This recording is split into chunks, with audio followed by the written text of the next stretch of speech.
সুপ্রিয় বন্ধুগণ, আসসালামু আলাইকুম। দূরে কাছে দেশে অথবা দেশে বাইরে থেকে কলিজার বন্ধুগণ ঠিক এই মুহূর্তে যে যেখান থেকে বাস্তব জীবনের গল্প শোনার জন্য আমার সাথে জয়েন করেছেন আমি আপন। আর যে আপন জীবনের গল্পের 1187তম পর্বে আপনাকে বরাবরের মতো স্বাগতম জানাচ্ছি। বন্ধুরা, আজ আমি আপনাকে শোনাবো বন্দনগরের চট্টগ্রামের ভাই মোহাম্মদ মিজানুর রহমানের জীবনের, মুয়াজ্জেন মিজানুর রহমানের জীবনে খুবই চমৎকার সুন্দর এক বাস্তব জীবন কাহিনী। বন্ধুগণ, আজকের গল্পের টাইটেল মসজিদের মুয়াজ্জেনের সঙ্গে পরীর বাস্তব প্রেম কাহিনী। এই গল্পটা চট্টগ্রামের প্রত্যন্ত এলাকার কোনো এক গ্রামীণ মসজিদের মুয়াজ্জেনের এক বাস্তব ঘটনা, হৃদয় স্পর্শ করার মতো এক বাস্তব কাহিনী। আমি সবাইকে অনুরোধ করব শুরু থেকে শেষ পর্যন্ত চট্টগ্রামের ভাই মুয়াজ্জেন মিজানের জীবনের এই বাস্তব গল্পটা আমার মুখে শুনবেন এবং গল্প শেষে মিজান ভাইকে আপনার মতো করে একটা মন্তব্য কমেন্ট বক্সে লিখবেন। ধন্যবাদ সবাইকে। সুপ্রিয় বন্ধুগণ, আসসালামু আলাইকুম।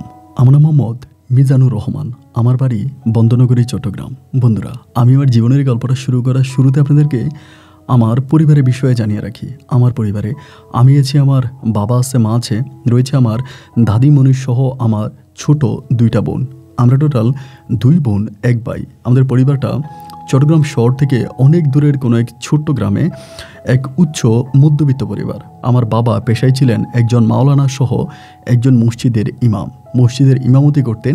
এছাড়া বিভিন্ন সময় শীতকালে বিভিন্ন জায়গায় গিয়ে আমার বাবা উরুস মাহফিল করতেন। আমার বাবা আমাদের এলাকাতে খুবই মিষ্টি মধুর কণ্ঠের একজন বক্তা ছিলেন। আমার আব্বার অনেক সুখ্যাতি ছিল। শুধু তাই নয়, তার পাশাপাশি আমার আব্বা আরও কিছু কাজ করতেন। যেমন বিপদে পড়া মানুষগুলোকে আমার আব্বা বিপদ থেকে রক্ষা করতেন। বিপদে পড়া মানুষ বলতে যাদেরকে জিন, ভূত অথবা পরীতে আক্রমণ করত, এই ধরনের মানুষগুলো আমার আব্বুর কাছে আসলে আমার আব্বা ওইগুলো মানুষগুলোর চিকিৎসা করতেন। কিন্তু আমার বাবা বড় মাপের কোনো তান্ত্রিক ছিলেন না, অনেক বড় কোনো তান্ত্রিক ছিলেন না। এমনি হচ্ছে আমার আব্বা এগুলোর চিকিৎসা করতো।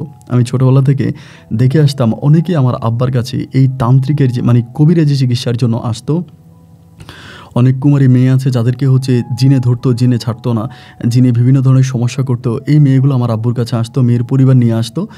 এরপরে আসলে পরে আমার আব্বা এদের চিকিৎসা করতো। আমি খুব ভালো করে দেখে আসতেছিলাম যে এরকমভাবে ছোটোবেলা থেকে আমাদের বাড়িতে অনেক মানুষের আনাগোনা ছিল। এমন করতে করতে আমি তখন আমাদেরই কোনো একটা মাদ্রাসায় ক্লাস 4-এ পড়ি। ক্লাস 4-এ পড়া অবস্থায় তখন শীতের সময় আসছিল। তো শীতের কাল আসার পরে আমার আব্বার অনেকগুলো মাহফিলের ডেট পড়ে। অনেক জায়গায় আমার আব্বা ওয়াজ করবে, মাহফিলের ডেট পড়ে। তো আমি ক্লাস 4-এ কি 5-এ পড়ি, আমার এটা সঠিক খেয়াল নাই, বাট ওই বয়সই হব। ওই সময় তো আমার আব্বা হঠাৎ করে সিদ্ধান্ত নিল আমার আব্বা যে মাহফিলগুলোতে যাবে ওগুলোতে আমাকে সাথে করে নিয়ে যাবে। তা আমার আব্বা তো একদম প্রথম সারির বক্তা ছিল না যে একেবারে গভীর রাতে ওয়াজ করতো, এরকম না। ধরেন সন্ধ্যা রাতে আমার আব্বা ওয়াজ করতো, বা সন্ধ্যা রাতে মাগরিবের পরে যে বক্তাগুলারে স্টেজে উঠাতো না, আমার আব্বা ওই শ্রেণীর বক্তা ছিলেন। তো মাগরিবের পর আমার আব্বা ওয়াজ করতেন এবং আমার আব্বা ওয়াজের আগে আমার আব্বা সবার কাছে আমাকে পরিচয় করাই দিতেন যে এটা আমার সন্তান, ওর নাম মোহাম্মদ মিজানুর রহমান। এগুলো বলার পরে আমার আব্বা তখন বলতো যে আমার ছেলে এখন একটু আপনাদেরকে গজল গেয়ে শোনাবে। এরপরে আমি গজল গাইতাম, বিভিন্ন ওয়াজ মাহফিলগুলোতে গজল গাইতাম এবং আলহামদুলিল্লাহ আমার গজলের গলা অনেক সুন্দর ছিল, অনেক মিষ্টি মধুর করে আমি গজল গাইতাম এবং যার জন্য অনেক শ্রোতা আমার আব্বুর মাহফিলে আসতো এবং অনেকের মুখে শুনতাম আমার আব্বার কাছে বলতো যে আপনার ছেলেটা যদি বড় হয় ওকে বড় মাপের কোনো মাওলানা বানাবেন, কারণ আপনার ছেলের কণ্ঠে আল্লাহ এমন সুমধুর দিয়েছে, আপনার ছেলে এমন মিষ্টি করে কথা বলে যে এরকম মিষ্টি কণ্ঠের বক্তা আমাদের দেশে খুব কমে আছে, এমন মিষ্টি কণ্ঠের ছেলে আমাদের দেশে খুব কমে আছে। তা এই জন্য ওরে আপনি বড় হলে বড় মাপের কোনো মাওলানা বানাবেন। তো আমার আব্বারও অনেক ইচ্ছা ছিল যে আমাকে ছোটোবেলা থেকে পড়াশোনা করি একজন টাইটেল পাস অনেক বড় মাওলানা বানাবেন। সেই নিরিখেই আমি পড়াশোনা করতেছি। এরকম করতে করতে আমি মোটামুটি প্রায় অনেকটাই বড় হয়ে যাই। আমি তখন মাদ্রাসায় ক্লাস 8-এ পড়ি। ক্লাস 8 থেকে ক্লাস 9-এ উঠছি, এখনও ক্লাস 8-এর রেজাল্ট দেয়নি। ওই সময় আমার আব্বা তখন ওই যে তার যেই কবিরাজের যে চিকিৎসাটা এটা মোটামুটি একটু বড় করে তোলে, আগের থেকে একটু বড় করে তোলে এবং আমাদের বাড়ির সামনে আমার আব্বা তখন অনেক ধরনের রুগী দেখতো, বিভিন্ন রুগীরা আসতো এবং বিভিন্ন ধরনের সমস্যার কথাবার্তা বলতো, আমার আব্বা এগুলোর চিকিৎসা করতো। তো অনেক রুগীদের আনাগোনা ছিল, অনেক রুগীরা আসতো, মধ্যবয়স্ক মহিলা, কম বয়সী মহিলা, বৃদ্ধ পুরুষ, মহিলা, এরকম অনেকেই আসতো, আমার আব্বা চিকিৎসা করতো। এমন করতে করতে ওই বয়সটাতে আমি তখন গিয়ে আমার আব্বুর সাথে মাঝে মাঝে বসতাম। তা আমার আব্বু কোরআন কিতাবের মাধ্যমে এগুলো চিকিৎসা করতো, কোরআন কিতাবের মাধ্যমে এগুলো চিকিৎসা করতো। আমি দেখতাম আমার আব্বার সামনে অলওয়েজ একটা কোরআন শরীফ খোলা থাকতো। ওই কোরআন শরীফের আয়াত পড়ে পড়ে আমার আব্বা চিকিৎসা করতেন। অ্যান্ড এমতো অবস্থার ভিতরে আমি খুব খেয়াল করে দেখলাম যে কয়েকটা দিন ধরে একজন মহিলাকে আমার আব্বার কাছে আনা হচ্ছিল, কিন্তু আমার আব্বা ওই মহিলার চিকিৎসা করে না। এবং মহিলাটা খুবই পাগল প্রকৃতির, মানে একেবারে পাগল হয়ে থাকে। তার কোমরের মধ্যে শিকল বেঁধে, হাতের মধ্যে শিকল বেঁধে, মানে বেরি বেঁধে তারপর তাকে আমার আব্বুর কাছে আনা হয়। এবং আমার আব্বুর কাছে আনলে সে আমার আব্বুকে মেরে ফেলার মতো এইরকম আচরণ করে, চেয়ার টেবিল ভেঙে ফেলবে, তারে 5-6 জন পুরুষে ধরে রাখতে পারে না। এই মহিলাটা মোটামুটি মধ্যবয়স্কর থেকে একটু বেশি বয়স্ক, এইরকম একজন মহিলা। এবং মহিলার মেয়ে আছে, ছেলে আছে, মেয়ে আছে, তারাও আসে এবং তারা এসে বারবার আমার আব্বার কাছে ধর্ণা দিতেছে, আমার আব্বাকে বলতেছে চিকিৎসা করার জন্য, কিন্তু আমার আব্বা এর কোনো চিকিৎসা করে না। কিছুদিন পরে একদিন আমি আব্বার বৈঠকখানায় বসেছিলাম, ওই দিন আব্বা ছিল না। এই মহিলাগুলো তো, ওই মেয়েগুলা, ছেলেগুলো তখন ওই মহিলাটাকে আবারও নিয়ে আসছে। আনার পরে তখন আমি, মানে আমার কাছে এসে মহিলার ছেলেমেয়েরা আমার পা ধরে কান্নাকাটি শুরু করতেছে যে মিজান সাহেব, আপনি তো হুজুরের ছেলে, তা আপনি একটু হুজুরকে বুঝিয়ে বলেন না, হুজুর যাতে আমার আম্মার চিকিৎসা করে। মানে একটা মেয়ে বলতেছে যে আমার আম্মার চিকিৎসা করে। আজকে যদি আপনার মা এরকম হতো তাহলে আপনি কি করতেন বলেন তো? আমি বললাম যে আমার আব্বা তো সব রুগীদেরই চিকিৎসা করে, আমার আব্বার কাছ থেকে কোনো রুগী চলে যেতে তো আমি দেখি নাই। বাট আমি না বুঝলাম না যে আপনাদের এই রোগের চিকিৎসাটা আমার আব্বা করতেছে না কেন, আব্বু কেন করে না? পরে মহিলা বলে, বাবারে আমি তো জানি না কেন আপনার আব্বা এই চিকিৎসাটা করে না। আপনার কাছে অনুরোধ করে, আপনার হাতে পায়ে ধরে আমি কান্না করে বলতেছি, আমি আপনার বোনের মতো, আপনি একটু মেহরবানি করে আপনার আব্বারে বুঝিয়ে বইলেন যাতে আপনার আব্বা চিকিৎসা করে। আমি তখন বললাম, ঠিক আছে, আপনার মায়ের আপাতত বাইরে নিয়ে যান, বাইরে নিয়ে রাখেন, দেখি আমার আব্বা যান আসে কি না। আব্বা যদি আসে তাহলে আমি আব্বুর সাথে কথাবার্তা বলে দেখি কি করা যায়। তো ওই দিন আমার আব্বা কই জানি গেছিলো, একজন কবিরাজি করার জন্যই গেছিলো, কোথায় আব্বার আসে নাই। মাগরিব হয়ে যাচ্ছে, আস্তে আস্তে করে সব রোগীগুলো চলে যাচ্ছে। আমি ওনাদেরকে বললাম যে আমার আব্বা তো আর আজকে আসলো না, আপনি একটা কাজ করেন, কালকে আবার নিয়ে আসেন, আমি রাতে আব্বা আসলে আব্বার সাথে এই বিষয়ে কথা বলবো। তো মেয়েটা আমারে বলতেছে, ভাইয়া জানেন একটা সিএনজি দিয়ে আসি এবং সিএনজিটা ভেঙে ফেলার মতো অবস্থা, এখন তো মাগরিবের আজান দিছে, এখন তো আর নিতেই পারবো না, মানে এরকম হয়ে যে সিএনজিটাকে উড়াই নিয়ে যাবে। আর আমাদের এলাকার কোনো সিএনজি ড্রাইভার আমার মাকে সিএনজির মধ্যে নিয়ে আসতে চায় না, তারা ভয় পায় যে সিএনজি অ্যাক্সিডেন্ট হতে পারে, এরকমটা মনে করে। আর বাইরের সিএনজি দিয়ে কতদিন আনবো বলেন, আমি না নিতে পারতেছি না ভাইয়া, এরকম করে মানে মেয়েটা কান্না করে দেয়। এবং কান্না করে দিয়ে মেয়েটা তখন চলে যায়। চলে যাওয়ার পরে রাতের বেলা আমার আব্বা তখন আনুমানিক 9:30 দিকে আমার আব্বা তখন বাড়িতে আসে, অনেক দূরে কোথাও যায় কবিরাজি করার জন্য। তো আমি আব্বার জন্য বসে আছি, আব্বা আসলে পরে আমি আর আব্বা একসাথে খাবার খাই। খাবার খাওয়ার পরে আব্বা প্রত্যেকদিন খাবার খেয়ে আমাদের বারান্দায় গিয়ে, মানে ঘরের বারান্দায় গিয়ে বসে এবং আব্বু হচ্ছে ওখানে বসে জিকির আজকার করে, এরপর আব্বু ঘুমাইতে যায়। তো ওই দিনও যখন আব্বু আপনার খাবার দাবার খেয়ে আমাদের ঘরে বারান্দায় গিয়ে বসছে, জিকির আজকার করতেছে, আমি তখন আসতে গিয়ে আব্বার পাশে গিয়ে বসছি চেয়ারের মধ্যে। বসার পরে আব্বু আমার দিকে তাকাইলো, তাকায় আব্বু কিন্তু আমাকে অনেক বুঝতো, মানে আমার মুখের দিকে তাকালেই আব্বু বুঝতে পারতো যে আমি কোনো একটা আবদার বা কোনো একটা কিছু নিয়ে এখানে আসছি, আব্বু এটা বুঝতে পারতো।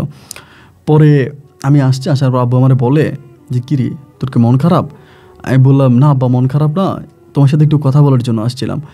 আব্বা বলে, আমার সাথে কি কথা বল? আমি বললাম, আব্বা এরকম একটা মহিলা মাঝে মাঝেই দেখে আসি, যার কোমরের মধ্যে শিকল বাঁধা, এবং এই মহিলাটা মাঝে মাঝে আসে, তার ছেলেমেয়েরা নিয়ে আসে, কোনো সময় তুমি এই মহিলাটা চিকিৎসা করো নাই। আজকে বিকালে ওই মহিলার মেয়ে ছেলে মহিলাটাকে নিয়ে আসছিল, শিকলে বন্দি একজন মহিলা, আমার মায়ের বয়সী, তারে দেখেন আমার খুব মায়া লাগতেছে আব্বা। এখন আমি কি করতে পারবো আব্বা, আপনি তার চিকিৎসা করেন না কেন আমাকে একটু বলেন। আমার আব্বা বলে, দাড়ি টুপি পাঞ্জাবিওয়ালা একটা লোক যদি একটা মানুষকে খুন করে, বা দাড়ি টুপিওয়ালা একটা লোক যদি একটা মেয়েকে দর্শন করে, আর এই দর্শনকারীর বিচার হওয়ার সময় কি তোর ওই দর্শনকারীর জন্য মায়া লাগবে? আমি বললাম যে আব্বা এই কথা তো আমি বুঝলাম না, এটা তুমি কেন বললা? এই মহিলা কি এরকমই কোনো অন্যায় করছে? আমার আব্বা বলে, এর থেকেও জঘন্য অপরাধ করেছে এই মহিলা, যে অপরাধের শাস্তি মহিলা পেয়ে যাচ্ছে। আমি এই মহিলাকে চিকিৎসা করলে আমার নিজেরও ক্ষতি হবে। আমি বললাম যে কী এমন অন্যায় করছে আমার কাছে বলো তো, আমি একটু শুনি। মহিলা কী এমন অন্যায় করছে যে অন্যায়ের কারণে তুমিও মহিলা চিকিৎসা করতে ভয় পাচ্ছ, বা আমাকে যদি একটু জানাইতা। আমার আব্বা বলে, তোর শোনার এত ইচ্ছা তাহলে তুই শোন। এই মহিলা মূলত আমার মতো একজন কবিরাজ ছিলেন, তবে ভালো কবিরাজ না, খারাপ কবিরাজ। এই মহিলা তার জীবনে অনেকগুলা মানুষকে সে হত্যা করেছে কুফুরের মাধ্যমে। সে কালো জাদু করতো এবং কালো জাদু করে জিন পরীকে বশে এনে মানুষের ক্ষতি করত, এবং এত পরিমাণের ক্ষতি করতো যেটা আমি তোকে বলে বোঝাতে পারবো না। কোনোভাবেই তোকে বোঝানো যাবে না। এবং এই মহিলা বর্তমান পরিস্থিতির মধ্যে তাকে জিনেরা এরকম করে রাখছে, কয়েকটা ভালো জিন তাকে আটকাইছে এবং কয়েকটা ভালো জিন তারই ক্ষতি করতেছে। খারাপ জিনগুলো তাকে ছেড়ে চলে গেছে এবং ভালো জিনগুলো তাকে এরকমটা করতেছে। তো এইটা করাটা আমার ঠিক হবে না। আমি বললাম, তাহলে কি তুমি তার চিকিৎসা করবা না? আমার আব্বা বলে, না করলে আমার জন্য ভালো, কারণ ওনার চিকিৎসা করলে আমার নিজেরও বিপদ হতে পারে। এই কথা বলার পরে আমি আর আব্বার সাথে এই বিষয় নিয়ে আর কোনো কথা বললাম না। আব্বা যেহেতু নিজের মুখেই বিষয়টা বলে দিয়েছে বা নিজের মুখে আমাকে বললো, আমি আর আব্বার নিয়ে কোনো কিছু না বলে আমি তখন ঘরের মধ্যে গেলাম, ঘরের মধ্যে ঘুমিয়ে গেলাম। এবং ঘুম থেকে ওঠার পরে সকালবেলা আস্তে আস্তে রুগী আসতেছে, আমার আব্বা মসজিদে যাচ্ছে, নামাজ পড়াইতে আসে। ওই সময় কিন্তু আমার আব্বা ইমামতি পেশাটা ওরকম করে না, শুধু বিভিন্ন জায়গায় ওয়াজ মাহফিল করে আর রুগী দেখে, বিভিন্ন ধরনের জিন পরি রুগী দেখে, এগুলোই করে। তো ওই দিনও দেখলাম ওই মহিলাটাকে বিকেলবেলা মহিলার মেয়ে ছেলে আবারও নিয়ে আসছে। এবার যখন দেখলাম মহিলাটাকে সিএনজি থেকে নামাইতে আসে, আমি তো তখন ভয় পেয়ে গেছি। আমি তখন আমাদের ঘরে বারান্দায় বসে আছি, কারণ কালকে রাতে তো আব্বা মানা করছে, আব্বা এই মহিলার চিকিৎসা করবে না, আব্বা তো আমাকে ডিরেক্টলি বলেই দিয়েছে। এখন যে মহিলার মেয়েরা মহিলাকে আবারও নিয়ে আসছে, আয় আল্লাহ, এখন কি হবে? মানে আমি তো তাদেরকে আসতে বলেছি, আমি তো কথা দিয়েছি, এখন যদি আব্বা চিকিৎসা না করে তাহলে তো আমার ওয়াদার বরখেলাপ হবে। এমতো অবস্থার ভিতরে এই মহিলার তখন আসছে পরে আমার আব্বার কাছে নিয়ে গেছে। মহিলার মেয়েটা বেরিয়ে দেখছে আমার আব্বা চিকিৎসা করে নাই, বের করে দিছে। মহিলাটা বেরিয়ে দেখছে আমি বারান্দায় বসে আছি। মেয়েটা তখন হাইটটা আমার কাছে আসছে, আইসা আমারে বলে, হুজুর আপনি না বলছিলেন আজকে আনার জন্য, আমরা তো আজকেও আনছি। আমার আপনার আব্বার কাছে নিছি, কিন্তু আপনার আব্বা তো এটার কোনো চিকিৎসা করে না। আমি তখন বললাম, দেখেন বোন, আমি আপনাকে আসতে বলছি এটা সত্য, কালকে আমি আপনাকে বলছি আজকে আসার জন্য এবং আপনি আসছেন। এবং কিন্তু বড় কথা হচ্ছে কি, আমার আব্বার সাথে আমি গতকালকে রাতে এই বিষয়টা নিয়ে কথা বলেছিলাম, কিন্তু কথা বলার পরিপ্রেক্ষিতে আমার আব্বা আমাকে যেটা জানালো যে আমার আব্বা আপনার মায়ের চিকিৎসা করবে না। মেয়েটা বললো, কেন করবে না? আমি বললাম যে আপনার আম্মা নাকি আগে কুফুরি করতো, বিভিন্ন মানুষকে মেরে ফেলছে, অনেক মানুষের ক্ষতি করছে এবং জিন চালান করে অনেক মানুষকে পাগল বানায় দিছে, এরকম কাজগুলো আপনার আম্মা করছে। এই জন্য আমার আব্বা বলছে আপনার আম্মার কোনো চিকিৎসা আমার আব্বা করবে না। মেয়েটা আমাকে বলতেছে, বুঝলাম, আপনার আব্বা বলেছে আপনাকে আমার আম্মা অনেক অপরাধ করেছে। আচ্ছা, আপনি কি আমাকে একটা কথা বলতে পারেন? আমি বললাম, কোন কথা? আমারে বলে, আল্লাহ তাআলা কি বলেছে যে বান্দা তুমি অপরাধ করে আমার কাছে ক্ষমা চাইলে আমি ক্ষমা করব না? আমার মায়ের তরফ থেকে আমরা সবাই আল্লাহর কাছে ক্ষমা চাচ্ছি এবং আমি ওয়াদা করে বলতেছি যে আমার মা আর জীবনে কোনোদিন কোনো কবিরাজি কাজ করবে না। কবিরাজি কাজ থেকে আমার আম্মাকে আমরা সম্পূর্ণভাবে সরাই নিয়ে আসব। প্রয়োজনে ঘরের ভিতর আমরা আম্মাকে বন্দি করে রাখবো। আপনি বলেন, অন্তত আল্লাহর হস্তে এমন কোনো অপরাধ কি আছে যেটা আল্লাহ ক্ষমা করে না? তো আল্লাহর কাছে ক্ষমা চাইলে আল্লাহ সব অপরাধী ক্ষমা করে।